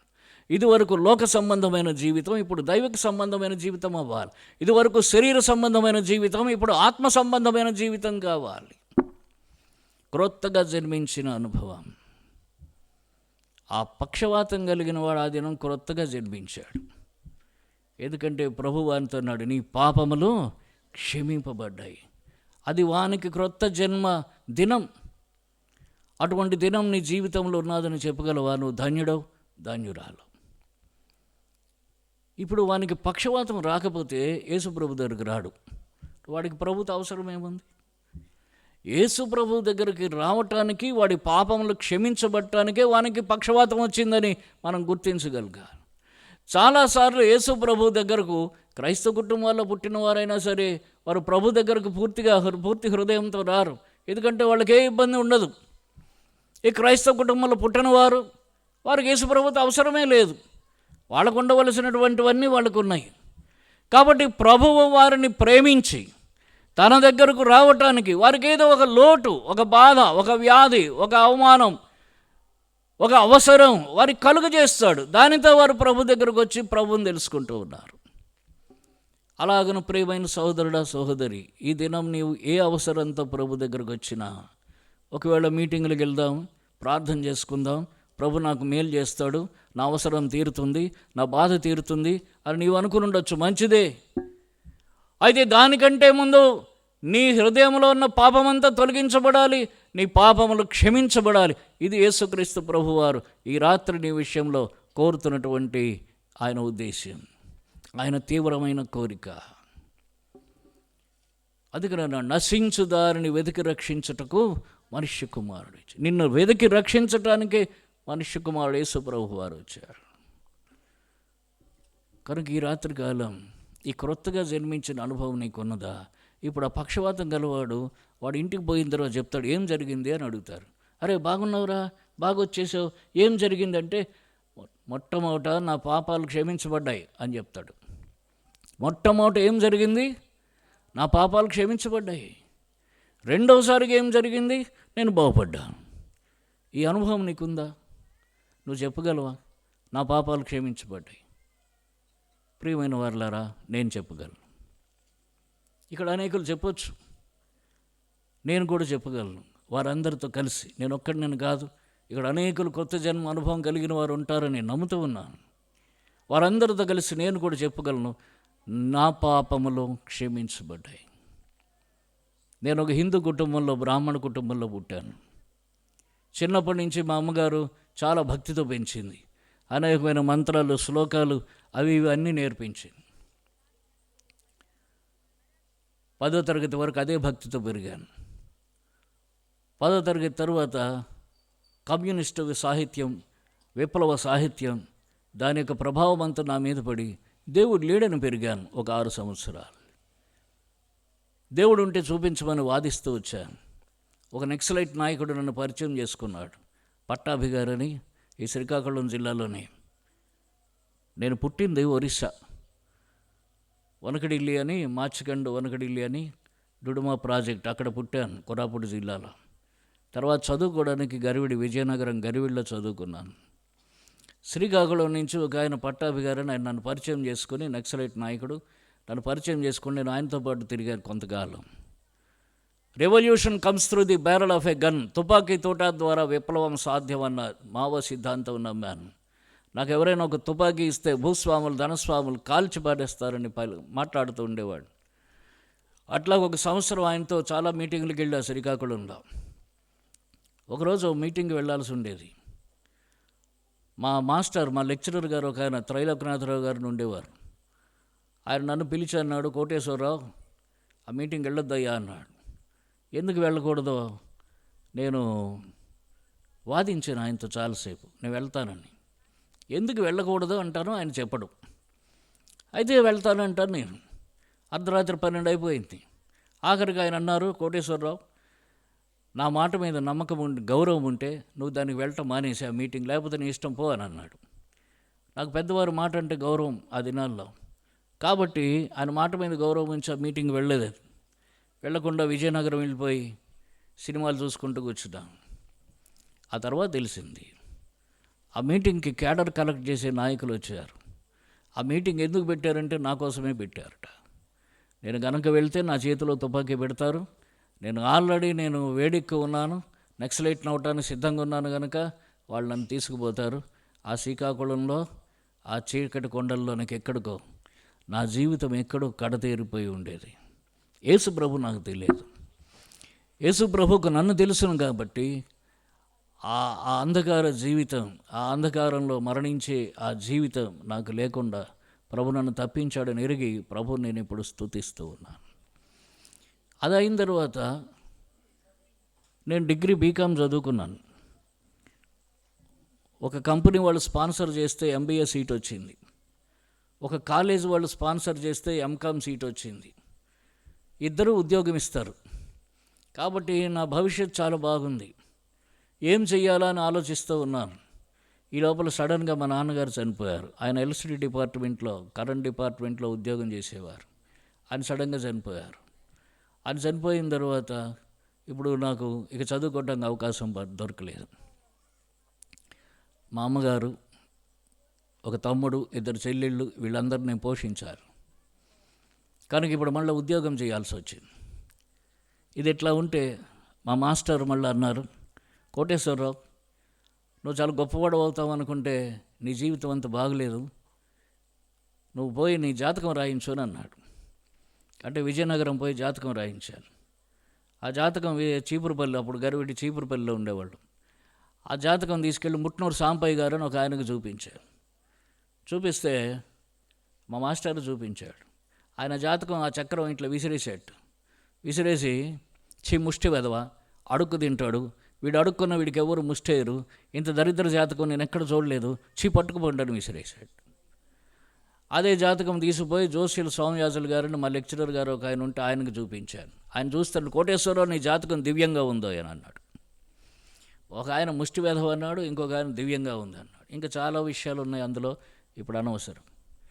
సరే ఆ జాతకం అట్లా పెట్టేశాను. తర్వాత నాకు ఉద్యోగం వచ్చింది. ఎలక్ట్రిసిటీ డిపార్ట్మెంట్లో, మా నాన్నగారు చేసిన డిపార్ట్మెంట్లోనే జాబ్ వచ్చింది. 21 ఏట జాబ్లో చేరాను, ఇక్కడ కాశీబుగ్గలో. ఉద్యోగంలో చేరిన తర్వాత అక్కడ ఆకొండ రామారావు గారని ఒక ఆయన బ్రాహ్మణుడు ఉండేవారు, మా ఆఫీసులో పనిచేసే ఆయన సంస్కృతం తెలుసు, పండితుడు, జ్యోతిష్యం తెలుసు. ఆయన దగ్గర జ్యోతిష్యం నేర్చుకున్నాను. 1986లో నేర్చుకున్న జ్యోతిష శాస్త్రం అబద్ధం అని నాకు నేను అనుభవపూర్వకంగా నమ్మినంత వరకు 12 సంవత్సరాలు అనేక మందికి జాతకాలు చెప్పాను, ముహూర్తాలు పెట్టాను, వాస్తులు చెప్పాను, చాలా చేశాను. ఇది ఎట్లా కొనసాగుతోంది. మా తమ్ముడు ఒకడు ఉండేవాడు, నా తర్వాత 6 ఏళ్ళకు పుట్టాడు. మా నాన్నగారు చనిపోయినప్పటికీ వాడు 10th క్లాస్ పాస్ అయ్యాడు. వాడికి మెంటల్ స్ట్రోక్ వచ్చింది. ఆ తర్వాత శ్మశానంలోనికి పోయాడు. దయ్యాలను ఆవాహన చేశాడు. చాలా దయ్యాలు వచ్చి వాళ్ళలో కూర్చున్నాయి. వాడిని ఎక్కడెక్కడెక్కడ తిప్పాము కానీ ఏ ప్రయోజనం లేదు. డాక్టర్లు వాడిని బాగు చేయలేకపోయారు, హాస్పిటల్స్ బాగు చేయలేదు, బాబాలు బాగు చేయలేదు, గురువులు బాగు చేయలేదు, ఎవరు బాగు చేయలేదు. వాడు ఒక 6 సంవత్సరాలు 7 సంవత్సరాలు బాధపడి తర్వాత ఇల్లు వదిలిపెట్టి వెళ్ళిపోయాడు 91వ సంవత్సరంలో. మరలి ఈరోజు వరకు రాలేదు. మాకు తెలియదు ఎక్కడున్నాడు. నాకు 1988లో వివాహం అయింది. 90లో కుమార్తె పుట్టింది, 92లో కుమారుడు పుట్టాడు. నేను ఇంకా ఈ కాశీబుగ్గలు ఉండటానికి ఇష్టపడక విశాఖపట్నం ట్రాన్స్ఫర్ చేయించుకుని వెళ్ళిపోయాను. అక్కడ చీఫ్ ఇంజనీర్ ఆఫీసులో అక్కడికి ట్రాన్స్ఫర్ చేయించుకుని వెళ్ళిపోయాను. అక్కడికి వెళ్ళిన తర్వాత అనుకున్నాను, ఈ గుమస్తా ఉద్యోగం ఎంతకాలం చేయాలా? ఎప్పుడో రిటైర్ అయ్యేసరికి ఆఫీసర్ని అవుతాను, తొందరగా గొప్పవాడిని అయిపోవాలనుకున్నాను. నేను గొప్పవాడిని అయిపోవటానికి నాకు ఏ మార్గం కనబడలేదు. ఒకే ఒక్క మార్గం, బాబాని అయిపోతే గొప్పవాడిని అయిపోతానని అనుకున్నాను. అందుకని వెంటనే బాబాని అవ్వాలి. మళ్ళీ మా మాస్టర్ దగ్గరికి వచ్చాను. మాస్టారు శక్తుల సాధన కావాలని, ఆంజనేయ ఉపాసన చేయవయ్యా అన్నాడు. ఆంజనేయ ఉపాసన చేసే కొంతకాలం ఏవో కొద్ది శక్తులు వచ్చాయి. తర్వాత గురువుగారు దొరికాడు. ఆ గురువుగారు 2 విద్యలు నేర్పించాడు. వ్యోమచారిణి విద్య, సిద్ధేశ్వరి విద్య అని 2 విద్యలు ఇచ్చాడు. ఆ సిద్ధేశ్వరి విద్య సాధన చేస్తూ ఉన్నాను. సిద్ధేశ్వరి విద్య సాధన చేస్తూ ఉంటే నాకు కొన్ని శక్తులు వచ్చాయి. నేను ఇట్లా చిటికేస్తే వాసనలు వచ్చేవి. ఆ వాసనల మీద జాతకాలు చెప్పేవాడిని. అంటే చిటికేసి లోపల మంత్రం చదువుకుంటూ ఇట్లా చిటికలేసి మీకు మల్లెపూల వాసన వస్తుందంటే వాళ్ళకి మల్లెపూల వాసన వస్తుంది. మళ్ళీ చిటికేసి నీకు విభూది వాసన వస్తుందంటే వాడికి విభూది వాసన వస్తుంది. ఆ వాసనల మీద జాతకాలు చెప్పేవాడిని. ఇట్లా జరుగుతోంది. ఆ దినాల్లో ల్యాండ్ ఫోన్లే తప్ప మొబైల్ ఫోన్లు లేవు. మా ఆఫీసర్ గారి టేబుల్ మీద ల్యాండ్ ఫోన్ ఉండేది.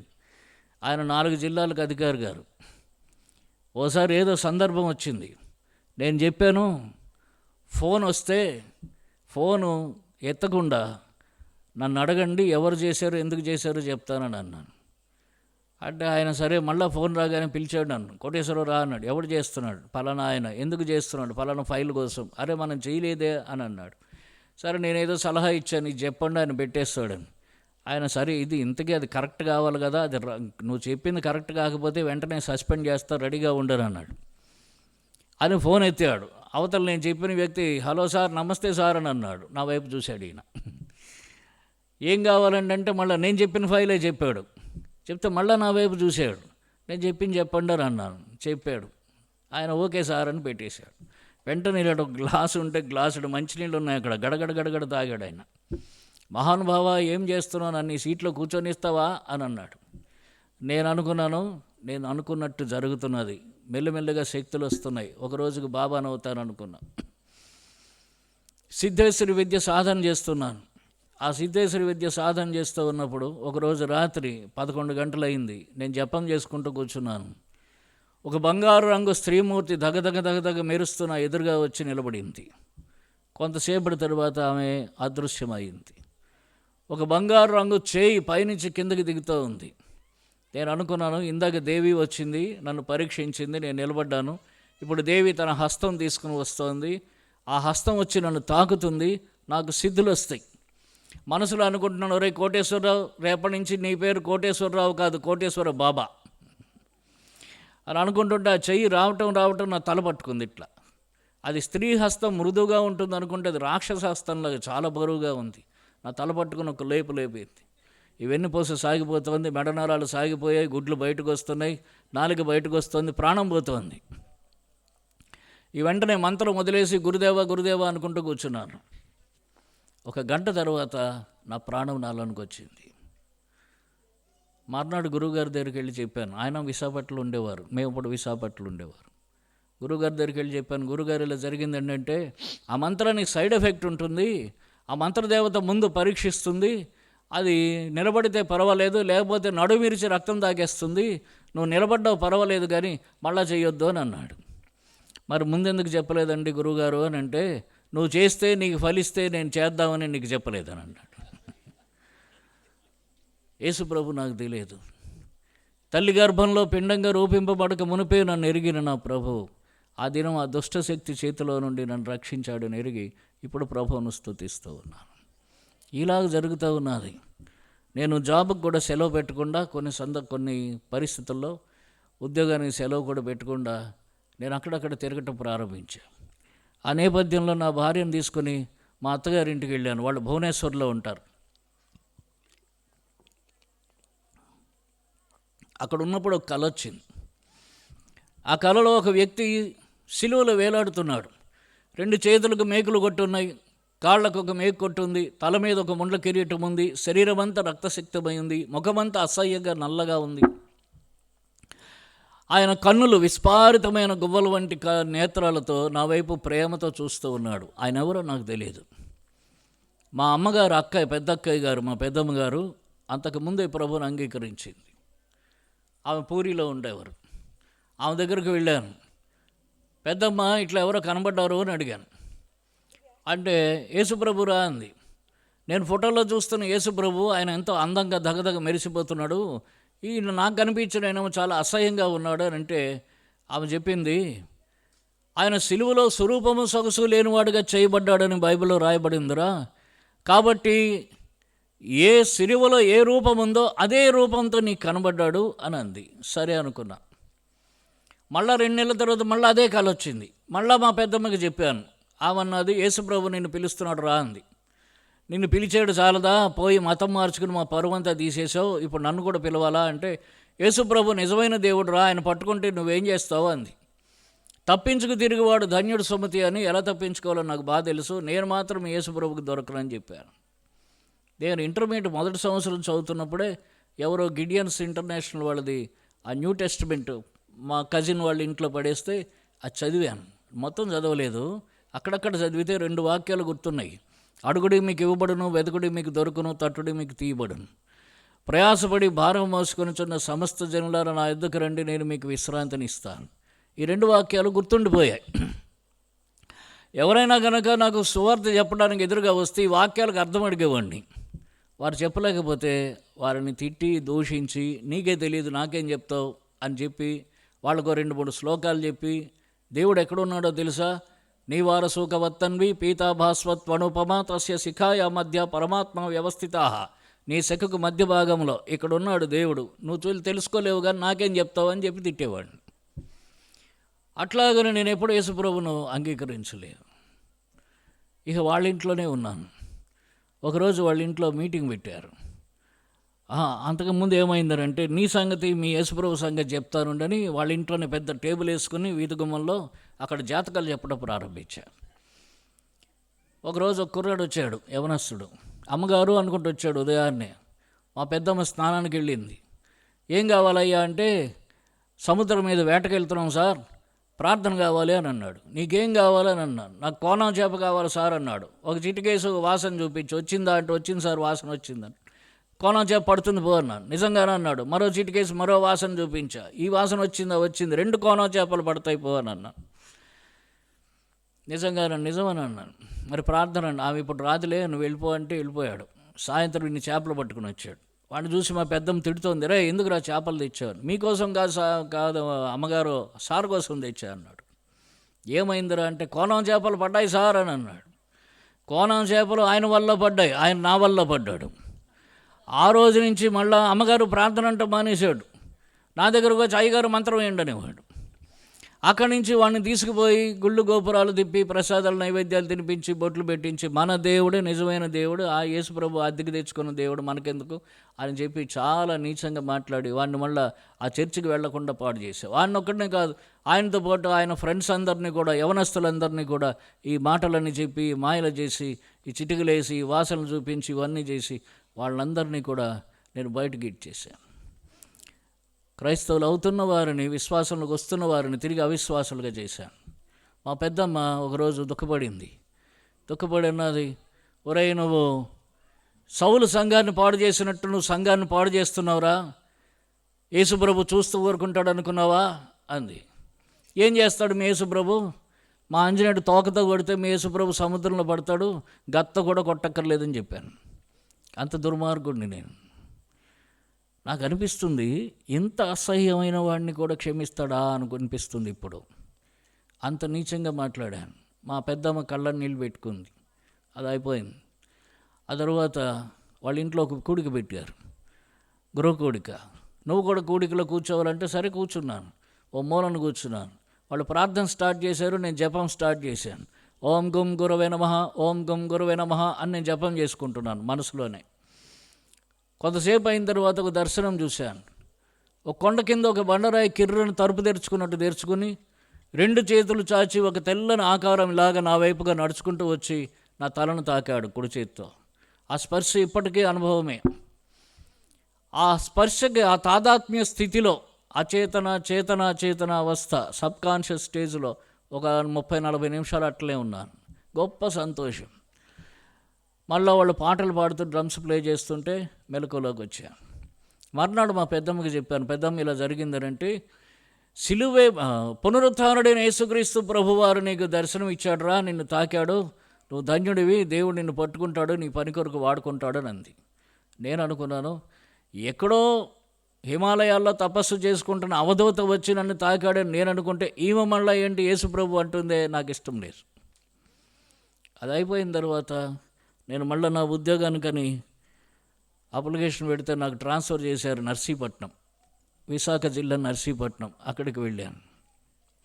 అక్కడికి వెళ్ళిన తర్వాత ఇంకా ఈ పూజలు ఇవన్నీ ఎక్కువ చేస్తూనే ఉన్నాను.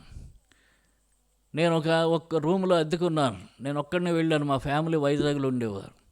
ఒక రూమ్లో అద్దెకున్నాను. నాతో పాటు మా ఆఫీసర్ గారు హైదరాబాద్ నుంచి వచ్చాడు, ఆయన కూడా నాతో పాటు ఉండేవాడు. మాతో ఉండటానికి ఒక దెయ్యం వచ్చింది. ఆ దెయ్యం నా పక్కన పడుకునేది, పక్కన కూర్చునేది, నాతో పాటు తిరిగేది. ఒకరోజు మా ఆఫీసర్ గారిని అడిగాను, సార్ రూమ్లో ఏదో ఉన్నట్టుందండి అని. ఆయన వెంటనే మంచం మీద లేచి కూర్చున్నాడు. మెల్లగా చెప్తావేంటయ్యా బాబు, నువ్వు లేనప్పుడు నా గుండెల మీద కూర్చుని నా పీక నొక్కేస్తున్నది అని చెప్పంటే, సరే కొన్ని రోజులు అయిన తర్వాత, అయ్యా నీ ఫ్రెండ్ని పంపించేయని అన్నాడు. నేను దాన్ని పో అని చెప్పంటే గద్దిస్తే అది పోయింది. మర్నాడు ఉదయం మెట్లు దిగుతూ ఉన్నాం, మేము పైన మేడ మీద గదిలో ఉన్నాం, మెట్లు దిగుతున్నాం, పైన టాయిలెట్స్కి వెళ్ళాలి పక్కన.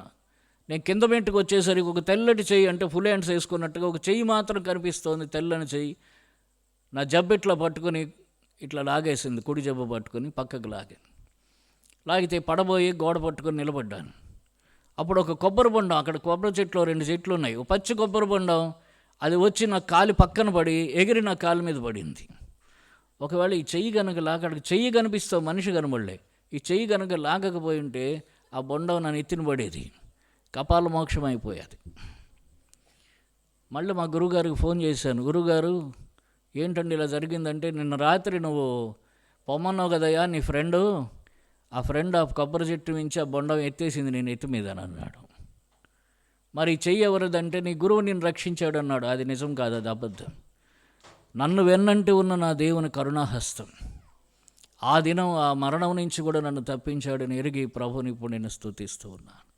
ఇలాగని ఎన్నో కనబడిన ఆపదల నుంచి తప్పిస్తున్నాడు. నేను మాత్రం ఆయన అంగీకరించట్లేదు. ఇది జరిగింది ఒక పక్క. మరొక పక్క నాకేమిటంటే నా బాధ, ఇప్పుడు నేను పుట్టాను, చనిపోతాను. జాతస్య ధ్రువం మృత్యు ధ్రువం జన్మ మృతస్య చ. పుట్టినవాడు చనిపోక తప్పదు, చనిపోయినవాడు తిరిగి జన్మించక తప్పదు. మళ్ళీ ఏ జన్మెత్తుతాను అంటే, మా అమ్మగారు ప్రతి సంవత్సరం కార్తీక పురాణం చదివించేది.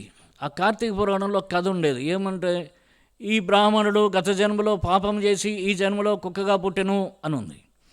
అంటే పాపం చేసిన బ్రాహ్మణుడు కుక్కగా పుడతాడు. ఇప్పుడు ఈ కుక్క జన్మ తప్పించుకోవాలి. కుక్క జన్మ తప్పించుకుంటే నక్క, పిల్లి, పంది, కోతి, కోడి, ఇంకేదో ఒక జన్మ. ఎందుకు ఈ జన్మలు ఎత్తడం? జన్మరాహిత్యం పొందితే బాగుంటుంది కదా అంటే, సరైన సమాధానం నేను చదివిన అనేక గ్రంథాల్లో ఎక్కడా నాకు దొరకలేదు. ఎంతోమందిని అడిగాను, ఎవరు చెప్పలేకపోయారు. ఆఖరికి ఒక శ్లోకం నాకు మార్గం చూపించింది. సత్యమేవేశ్వరో లోకాన్ సత్యధర్మ ప్రతిష్ఠిత సత్యమూలాని సర్వాణి సత్యము నాస్తి పరంపదం. సత్యమేవ ఈశ్వరో, సత్యమే భగవంతుడు, సత్యం నాస్తి పరంపదం, సత్యం ద్వారా తప్ప పరమపదం మోక్షం లేదు అని. మరి ఈ సత్యమైన భగవంతుడు ఎవరు అని అన్వేషిస్తుంటే, నేను చేస్తున్న పూజలు, జపాలు, ధ్యానాలు, నేను చేస్తున్న ఆ పూజల్లో నేను ఎవరిని పూజిస్తున్నానో ఆ దేవుళ్ళు, దేవతల్లో ఎవరిలో కూడా సత్యం కనబడలేదు. ఇది నా సొంత అనుభవం. రోడ్డు మీదకి వస్తే ఒక వాక్యం కనిపించేది, నేనే మార్గము, సత్యము, జీవము, నా ద్వారా తప్ప ఎవడు తండ్రి వద్దకు రాడు, యేసు అని ఉండేది ఓ పెద్ద గోడ మీద. మా అమ్మగారిని చిన్నప్పుడు అడిగాను, అమ్మ బైబిల్ ఏముంది అని. బైబిల్లో పాత నిబంధన గ్రంథం, కొత్త నిబంధన గ్రంథం 2 గ్రంథాలు ఉన్నాయి. పాత నిబంధన గ్రంథం అంతా సత్యం, కొత్త నిబంధన గ్రంథం అంతా అసత్యం అని చెప్పింది మా అమ్మ. కాబట్టి దాన్నే నమ్మాను నేను. ఈ యేసుప్రభు కూడా అసత్యం అని అనుకున్నా, దాన్ని కూడా నమ్మలేదు. ఇట్లా సాగిపోతుంది. ఇది జరుగుతుండగా ఆ నర్సీపట్నంలోనే ఉద్యోగం చేస్తున్నాను. సాయంత్రం పూట ఒక జ్యోతిషాలయం, ఒక షాప్ ఓపెన్ చేసి ఆఫీసు, జ్యోతిష్యం చెప్పేవాడిని. సాయి దుర్గా జ్యోతిషాలయం అని బోర్డు పెట్టి జ్యోతిష్యం చెప్పేవాడిని. చాలామంది వచ్చేవారు, చెప్పించుకునేవారు. ఒకరోజు ఒక ఆయన వచ్చాడు. శర్మ గారు ముహూర్తం పెట్టండి, వెళ్తాము ఎక్కడికోని అన్నాడు. ముహూర్తం పెట్టాను, ఎందుకంటే మా పెళ్లి చూపులకు వెళ్తాడట. ముహూర్తం పెట్టాను, ఆయన వెళ్ళిపోయాడు. ఆయన వెళ్ళిపోయిన తర్వాత ముహూర్తం చూస్తే ఆ ముహూర్తం మృత్యుయోగంలో పడింది. అంటే ఆ ముహూర్తానికి వెళ్ళిన వాడు ఏదో ఒకటి నష్టం జరుగుతుంది, గాయపడతాడు. 3 రోజుల తర్వాత వచ్చాడు ఆయన. నమస్తే సార్, శర్మ గారు మంచి ముహూర్తం పెట్టారు సార్ అని అన్నాడు. వాడు పొగుడుతున్నాడో తెలియదు, తిడుతున్నాడో తెలియదు. ఏమైందండి అని అన్నాను. మంచి ముహూర్తం సార్, మా అమ్మాయి ఫోటో చూసే వాళ్ళు పెళ్లి చేసుకోవడం ఒప్పుకున్నారు, అమ్మాయిని కూడా చూడలేదు. ఏ ముహూర్తం సార్ నిజంగా అన్నాడు. నేను చెప్పిన టైంకి వెళ్ళేవా అంటే 2 వాచీలు, రేడియో, టీవీ అన్నీ దగ్గర పెట్టుకుని వెళ్ళాను సార్ అని అన్నాడు. మరి ఇప్పుడు ఏం కావాలంటే మళ్ళీ ముహూర్తం పెడితే పెళ్లి మాటలు మాట్లాడుకుంటాం సార్ అని అన్నాడు. ఈసారి దుర్ముహూర్తం పెట్టాను, అంటే దొంగ ముహూర్తం, చెడ్డ ముహూర్తం, కావాలనే పెట్టి పంపించాను.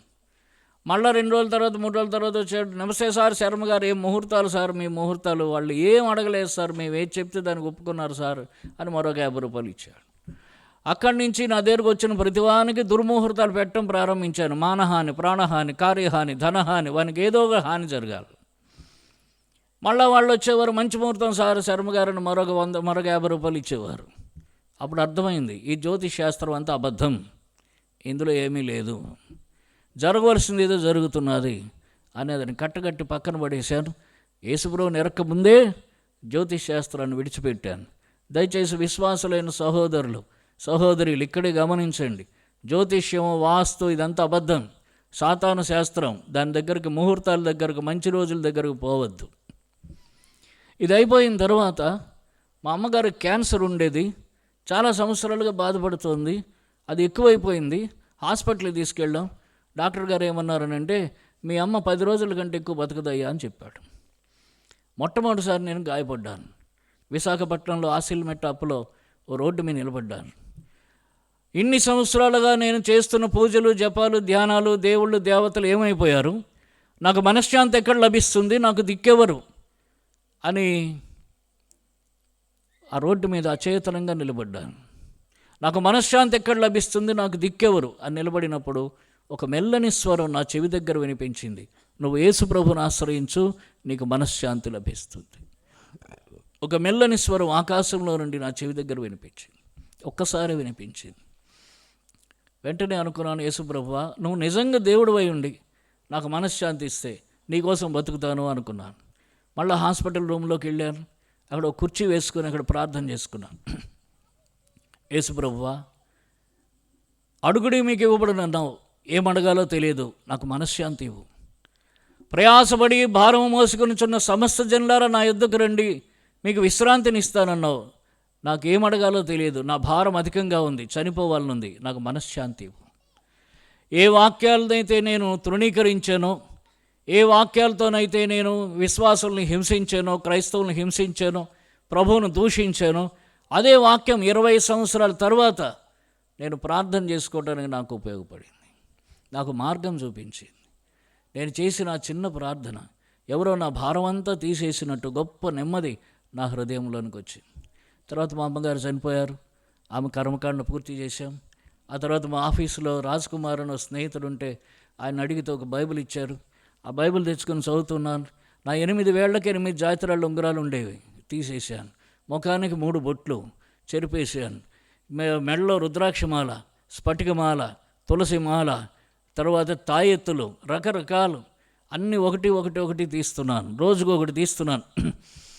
ఆఖరి రోజు నా మెడలో ఉన్న జంధ్యం తీసి అక్కడ ఒక చోట తగిలిస్తుంటే నా భార్య అడిగింది, నా మేనమా కూతురు, నా భార్య అడిగింది, బావా అది కూడా తీసేస్తున్నావు, అపచారం కదా అంది. ఏం కాదు, నేను యేసుప్రభుని కొలుస్తాను, నాకు ఇవి వద్దన్నాను. అంటే ఆమంది, నేను కూడా యేసుప్రభుని కొలుస్తానంది. అరే ఇదేమిటి ఇది, ఈమె ఎంత నన్ను ఇబ్బంది పెడుతుందో అనుకుంటే వెంటనే నేను యేసుప్రభుని కొలుస్తానంది. నాకు అర్థం కాలేదు. నిజమా అన్నాను. నిజమైంది. మరి అయితే ప్రార్థన చేసుకుందామంటే చేసుకుందామంది. సరే రా అయితే మోకరిద్దామంటే మోకరిల్లింది. ఇద్దరం ప్రార్థన ఏదో చేసుకున్నాం, ప్రార్థన తెలియదు, మొత్తాన్ని ప్రార్థన చేసుకున్నాం. సంగతి ఏమిటంటే, నేను తెలుగులో బైబిల్ చదివినప్పుడే ఆమె ఒరియాలో బైబిల్ చదివింది. ఆమె తెలుగు రాదు, భువనేశ్వర్లో పుట్టి పెరిగింది, మాచికండ్లో పుట్టింది, భువనేశ్వర్లో పెరిగింది, ఒరియా వచ్చు, ఒరిస్సాలో చదివింది. మా పెద్దమ్మ ఆమెకు అమ్మమ్మ.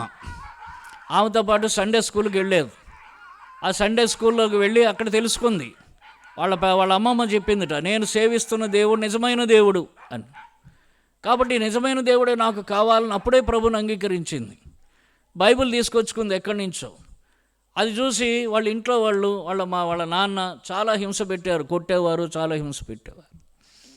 10 సంవత్సరాలు వాళ్ళు ఇంట్లో హింసలు, బాధలు అనుభవించి ఒక మాంత్రికుని కూడా తెప్పించారు, ఇది ఎలాగైనా క్రైస్తవ్యం ఈ యేసుప్రభు మర్చిపోవాలని. అది కూడా జరగలేదు. పెళ్ళై మా ఇంటికి వచ్చింది, మా ఇంట్లో కూడా కుదరలేదు.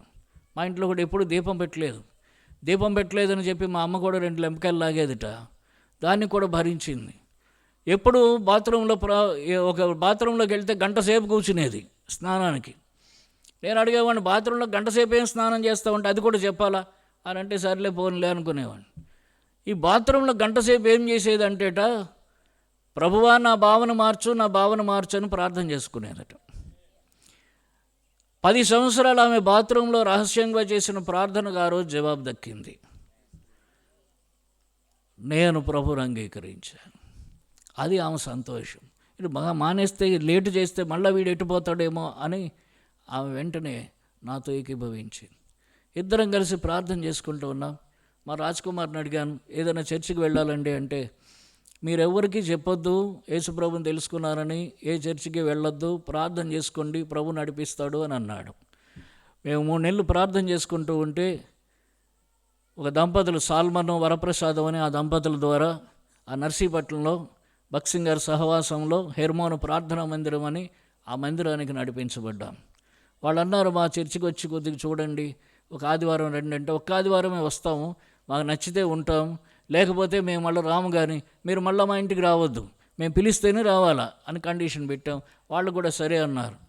1999 ఫిబ్రవరి 7వ తారీఖు ఆదివారం నేను నా భార్య బైబిల్ పట్టుకుని దేవుని మందిరానికి వెళ్ళాం. అక్కడికి వెళ్తే ఆ ఎంట్రన్స్లోకి వెళ్ళేసరికి వాళ్ళు పాట పాడుతున్నారు. హానికరుడ హింసకుడను దేవదూషకుడను అవిశ్వాసినైన నన్ను ఆదరించినావుగా, ఎంత జాలి యేసువా అని పాడుతున్నారు. నేను అనుకున్నాను, ఇంకా ఇప్పుడే కదా వస్తోంది, నేను అప్పుడే నా జాతకం అంతా చెప్తున్నారు వీళ్ళు అనుకున్నాను. అయిపోయింది. లోపలికి వెళ్ళాం, దేవుని సన్నిధిని అనుభవించాం. మేము అనుకున్నాం, ఇక్కడ చాలు, ఇంకెక్కడ తిరగక్కర్లేదు, ఇక్కడ దేవుని సన్నిధి ఉంది అనుకున్నాం. 1999 ఫిబ్రవరి 16వ తారీఖు రాత్రి బైబిల్ స్టడీ ద్వారా దేవుడు తన దాసుని ద్వారా నాతో మాట్లాడుతూ వచ్చాడు. యోహాను సువార్త 3వ అధ్యాయం 3వ వచనం, యోహాను సువార్త 3వ అధ్యాయం 5వ వచనం, ఒకడు క్రొత్తగా జన్మించితేనే కానీ దేవుని రాజ్యం చూడడని నీతో నిశ్చయంగా చెప్పుచున్నాను. ఒకడు నీటి మూలముగాను ఆత్మ మూలముగాను జన్మించితేనే కానీ దేవుని రాజ్యంలో ప్రవేశించలేడని నీతో నిశ్చయంగా చెప్పుచున్నాన్న మాటలతో నా చిరకాల వాంఛ నెరవేరింది. ప్రభువు తన దాసుని ద్వారా మాట్లాడుతూ వచ్చాడు, నువ్వు పాపివి కనుక నీకు మనశ్శాంతి లేదు, నీ పాపముల విషయమే నేను చనిపోయాను, సమాధి చేయబడ్డాను, తిరిగి లేచాను, ఇదిగో నీ కొరకు రక్తం కార్చాను, నీ పాపములు ఒప్పుకుంటే ఇప్పుడు నేను నిన్ను క్షమిస్తాను, నా రక్తంతో కడిగి పవిత్రపరుస్తాను. యేసు రక్తము ప్రతి పాపము నుండి మనల్ని పవిత్రులుగా చేయునన్న వాక్యం నమ్మాను. మనము మన పాపములను ఒప్పుకొని ఎడల ఆయన నమ్మదగినవాడు, నీతిమంతుడు గనుక మన పాపములను క్షమించి సమస్త దుర్నీతి నుండి మనల్ని పవిత్రులుగా చేయునన్న వాక్యం నమ్మాను. వెంటనే అక్కడనే మోకరిల్లాను. ఆయన వాక్యం పూర్తి చేశాడు. ఆశీర్వాద ప్రార్థన బెండిక్షన్ అయిపోయింది. ఇక వాళ్ళు లేవబోతుంటే నేను స్టార్ట్ చేశాను. నాకు ఇవేం ఫార్మాలిటీస్ తెలియవు. నా బాధ ఏంటంటే, మా తాతగారు 45 ఏళ్ళకి చనిపోయారు, మా ముత్తాతగారు కూడా ఎర్లీగా చనిపోయారు, మా నాన్నగారు కూడా 45 ఏళ్ళకి చనిపోయారు, మాకందరికీ హార్ట్ అటాక్ ప్రాబ్లం ఉంది. నేను కూడా 45 ఏళ్ళకి రెడీగా ఉండాలి బకెట్ దగ్గర పెట్టుకుని. కాబట్టి ఎట్లాగైనా ఇంకా దగ్గరకు వచ్చేస్తుంది వయసు, అప్పటికి 35 ఏళ్ళు, చనిపోతే నరకానికి పోతాను, ఈ నరకం తప్పించుకోవాలి, ఇంకా రేపెందుకు ఆలస్యం, ఇప్పుడే తప్పించుకుంటారని వెంటనే నేను మోకరిల్లి ప్రభువా పాపిని అని స్టార్ట్ చేశాను. చేయగానే వాళ్ళందరూ అట్లాగా నిశ్శబ్దంగా మోకాళ్ళ మీదనే ఉన్నారు. ప్రభు నా పాపం ఒకటొకటిగా చూపిస్తున్నాడు. నా పాపములన్నీ ప్రభు దగ్గర ఒప్పుకున్నాను. నా పాపములు ఒప్పుకొనుట పూర్తిగాక మునిపే ప్రభు నా పాపాలు క్షమించాడు, తన రక్తంతో కడిగి నన్ను పవిత్రపరిచాడు. ఒక గొప్ప వెలుగు నా హృదయంలో ప్రవేశించి నా హృదయానంతటిని వెలుగుమయం చేసింది. గొప్ప సంతోషం నా సొంతమైంది. మీటింగ్ అయిపోయింది, లేచాం, బయటకు వస్తున్నాం. నా భార్యతో అన్నాను, ప్రభు నా పాపాలు క్షమించాడు, చనిపోతే పరలోకానికి వెళ్తాను, నువ్వు ఎక్కడికి వెళ్తావు అన్నాను. ఇంటికి పద అంది. ఇంటికి వెళ్ళాము. నాకు భోజనం పెట్టింది, ఆమె తినలేదు. నువ్వు తినవా అన్న, నువ్వు తినంది. రెండోసారి అడిగాను, నోరు మూసుకుని తినంది. ఎప్పటి వరకు 10 ఏళ్ళు అయిపోయి పెళ్ళయి అలాగే ఎప్పుడు మాట్లాడలేదు. సరే నేను తిన్నాను, ఆమె తినలేదు. నాకు నిద్ర వస్తుంది, ఎందుకంటే నా పాప భారం అంతా తొలగిపోయింది, క్షమించబడ్డాను. గొప్ప సంతోషం, చెప్పనశక్యం మహిమాయుక్తమైన సంతోషం ఆ దినం నేను అనుభవిస్తున్నాను. నాకు నిద్ర వస్తుంది, నేను పడుకుంటాను, నీ సంగతి ఏంటి, నువ్వు పడుకో అంది. పడుకుని పోయాను. మధ్యరాత్రి లేపింది, బావా లే అంది. ఎంత టైం అయిందంటే 4 అయిందంది. మరి ఇప్పుడు ఎందుకు లేపుతున్నావు అని అంటే, ఒక మాట చెప్తాను విని పడుకో. ఏంటంటే, లేచి ఏమిటని అడిగితే, యేసు ప్రభు ఈ రాత్రి నా పాపాలు కూడా క్షమించాడు. కొరింథీయులకు రాసిన 2వ పత్రిక 12వ అధ్యాయం 14వ వచనం ద్వారా నాతో మాట్లాడాడు. ఇదిగో 3వసారి నేను మీ వద్దకు వచ్చుచున్నాను, నేను వచ్చినప్పుడు మీ సొత్తును కాదు మిమ్మల్ని కోరుకొనుచున్నానన్నాడు. చిన్నప్పుడు బాప్తిస్మం తీసుకుందాం అనుకున్నాను, ఆ పాస్టర్ గారు ఇవ్వలేదు, మా నాన్న తప్పించాడు. మేము పూరిలో ఉన్నప్పుడు చెప్పాను కదా, పూరిలో కొంతకాలం ఉన్నాం. పూరిలో ఉన్నప్పుడు బాప్తిస్మం తీసుకుందామా అని అడిగింది, అంటే వాళ్ళ అమ్మమ్మ వాళ్ళ ఇంట్లో ఉన్నప్పుడు. నేను ఆమెను ఏం తిట్టానో కానీ భయంకరంగా తిట్టాను. అప్పుడు కుదరలేదు. అది 2 సార్లు, ఇదిగో ఇది 3వసారి. అయితే అప్పుడు నాకు సత్యం తెలియదు, నేను పాపినని, యేసుప్రభు నా పాపముల కోసమే సిలువలో చనిపోయి రక్తం గార్చాడని, ఆయన సమాధి చేయబడి తిరిగి లేచాడని నా కోసమే నేను ఇప్పుడు ఎరిగి నా పాపములు ప్రభు దగ్గర ఒప్పుకున్నాను. ప్రభు నా పాపాలు క్షమించాడు, తన రక్తంతో కడిగి పవిత్రపరిచాడు. ఇదిగో చనిపోతే నీకంటే ముందు నేను పరలోకంలో ఉంటాను, ఇంకా హాయిగా పడుకోండి. 20 సంవత్సరాలు ప్రభువును నేను దూషించాను, తిరస్కరించాను, ఎంతో హేళన చేశాను, అవమానపరిచాను. 20 సంవత్సరాలు ప్రభు నా ఎడల దీర్ఘశాంతం వహించాడు. ఇంతకీ ఆమె కోపం ఎందుకంటే, 20 సంవత్సరాలు వాడు నిన్ను బాధ పెట్టాడు, 20 సంవత్సరాలు నేను నీ కోసం శ్రమలు అనుభవించాను, నాకంటే ముందు వానికి రక్షణ ఇస్తావా, అదేనమాట ఆమె కోపం. అందుకనే రాత్రి యాకోబులాగా దేవునితో పోరాడి ఆమె కూడా ఆ మారు మనస్సు పొందింది. ప్రభు ఎంత దయాళుడు. మేము బాప్తిస్మంలో సాక్ష్యం ఇచ్చాం, నా పేరు అబ్రహాంగా మార్చారు, నా భార్య పేరు మాధవి, ఆమె పేరు శారాగా మార్చారు. మా పెద్ద చెల్లెలు, మాకు 2 చెల్లెళ్ళు మాతోటే ఉన్నారు.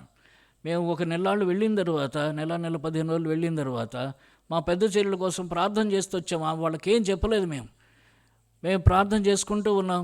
ప్రార్థన చేస్తూ వచ్చాము. ఒకరోజు అంది, నేను కూడా నీతో వస్తానని నా భార్యతో బయలుదేరింది. అక్కడికి వెళ్ళి వాక్యం విన్నది. ఈ వాక్యం ఎంత బాగుంది, అద్భుతంగా ఉందని రావటం మొదలుపెట్టింది. మందిరానికి వచ్చింది. మందిరంలో ఒకరోజు వాక్యం విన్నది. లూకాసు సువార్త 15వ అధ్యాయం 7వ వచనం, భూలోకంలో ఒక పాపి మారు మనసు పొందితే పరలోకంలో దేవుని దూతల ఎదుట అధిక సంతోషం కలుగును.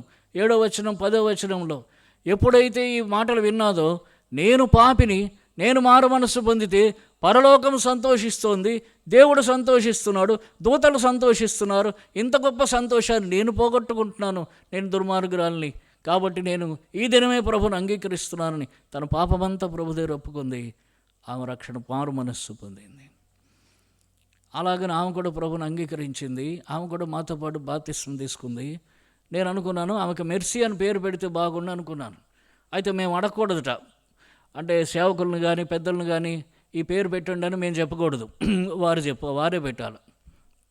నేను అడిగాను, ఏదైనా పేరు చెప్పొచ్చా అంటే ఏం చెప్పకూడదు అన్నారు. సరే, వారు హస్త నిక్షేపణ అయిన తర్వాత వాగ్దానాలు ఇస్తూ వారు పేర్లు మార్చిన పేర్లు చెప్తున్నారు. నా పేరు అబ్రహాం అన్నారు, ఆమె పేరు శారా అన్నారు, నా భార్య పేరు శారా అన్నారు.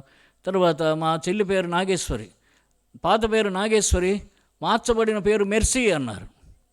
అబ్బా, ఏం దేవుడు ఈ దేవుడు! మనసులో అనుకుంటే చేస్తున్నాడు, అసలు చెప్పుకోక్కర్లేదు. ఇంత మంచి దేవుడు నాకు దొరికాడు అని ఆ దినం గొప్ప సంతోషమైంది. అలాగన మా క్రైస్తవ జీవితం ప్రారంభమైంది. ఆ తర్వాత ఇంకా చాలా అనుభవాలు ఉన్నాయి. క్రైస్తవుడిగా జీవిస్తూ ప్రభు యొక్క ప్రేమను, వాగ్దానాలను ఎలాగ అనుభవిస్తూ వచ్చాను, ప్రభు చిత్తమైతే రేపటి రాత్రికాలం ఆ విషయాలను పంచుకోవడానికి నేను ప్రయత్నం చేస్తాను. ప్రియమైన వారులారా, యేసు ప్రభు తప్ప వేరే దేవుడు లేడు, అలాగే యేసు ప్రభు తప్ప రక్షకుడు లేడు. ఈ దినం నీవు యేసు ప్రభు దేవుడుగా తెలిసి ఉండొచ్చు, కానీ యేసు ప్రభువును రక్షకుడుగా నువ్వు అంగీకరించకపోయి ఉంటే, ఇంకా నీ పాపంలోనే నీవు ఉంటే, నీ పాపములు ఇంకా నీ ఒప్పుకోకుండా ఉన్నట్లయితే ఈ రాత్రికి మరణం వస్తే ఎక్కడికి వెళ్తావు? మరణించిన వారందరూ ఎక్కడికి పోతున్నారు? నరకానికి. మొదట పాతాళానికి పోతాడు, అక్కడి నుంచి నరకానికి పోతాడు. ఆ నరకం నేను తప్పించడానికే యేసుప్రభువు వారు నీ కోసం చనిపోయి సమాధి చేయబడి తిరిగి లేచాడు, రక్తం గార్చాడు. ఈ దినమున్న ప్రభువుని అంగీకరిస్తావా? మనస్ఫూర్తిగా, హృదయపూర్తిగా ఈ దినమున్న ప్రభువుని అంగీకరిస్తావా? నీ హృదయం ప్రభువుకి ఇస్తావా?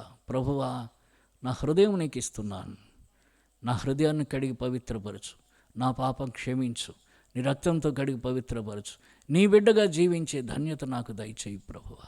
ఈ చిన్న ప్రార్థన నీ మనసులో చేసుకున్నట్లయితే ఈ దినం నువ్వు క్రొత్తగా జన్మించిన దినం అవుతుంది. యేసుక్రీస్తు ప్రభువారు నీకు వాస్తవమైన వాడవుతాడు. యేసు ప్రభువారు నీకు అతి సన్నిహితుడవుతాడు.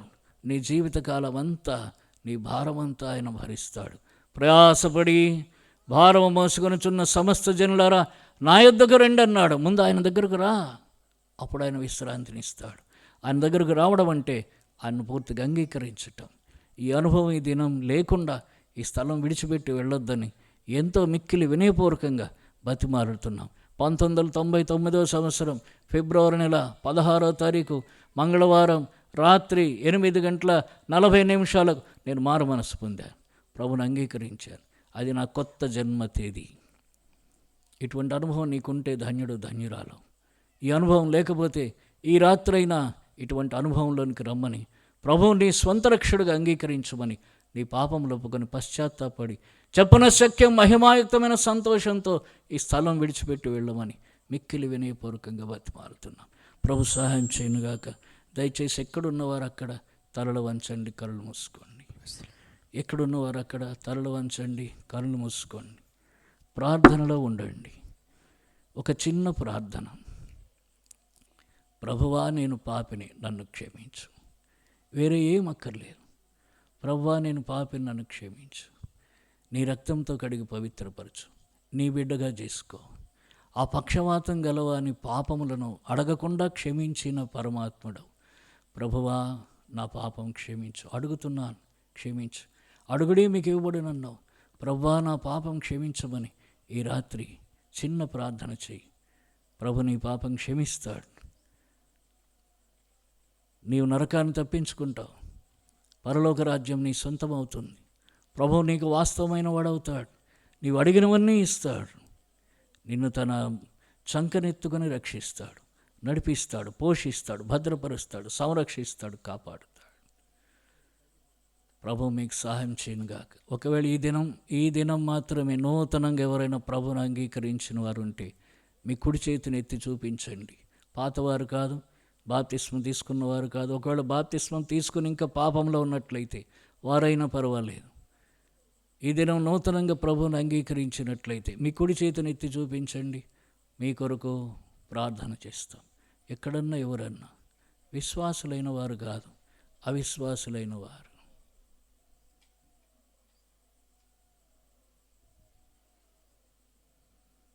ఇదే మిక్కిలి అనుకూల సమయం, ఇదే రక్షణ దినమని దేవుని వాక్యం సెలవిస్తూ ఉన్నది. ఎవరన్నా ఎక్కడన్నా ప్రార్థన చేస్తాం.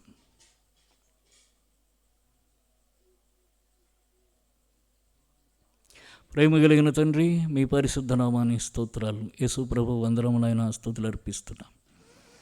చెప్పబడిన మాటలు నీరు కట్టి ఫలింపజేయండి. విన్నవారిలో లోతైన రక్షణ కార్యం జరిగించండి. ప్రభువా, మీరే దేవుడని, మీరే రక్షకుడని, పాప విమోచకుడని ప్రభువా గుర్తెరగలుగుటకు సహాయం చేయండి. ఇంకను ఎవరైనా తీర్మానంలో ఉంటే వారిని బలపరచండి. సిగ్గుపడుతుంటే ప్రభువా వారిని ధైర్యపరచండి. ప్రభువా వెనుకంజ వేస్తూ ఉంటే వారిని మీరే దర్శించమని వేడుకుంటున్నాం. ఇచ్చిన మంచి శ్రేష్టమైన సమయం కొరకు వందనాలు. ముందున్న సమయం దీవించండి. యేసు ప్రభు వారి నామంలో వేడుకుంటున్నాం తండ్రి, ఆమేన్.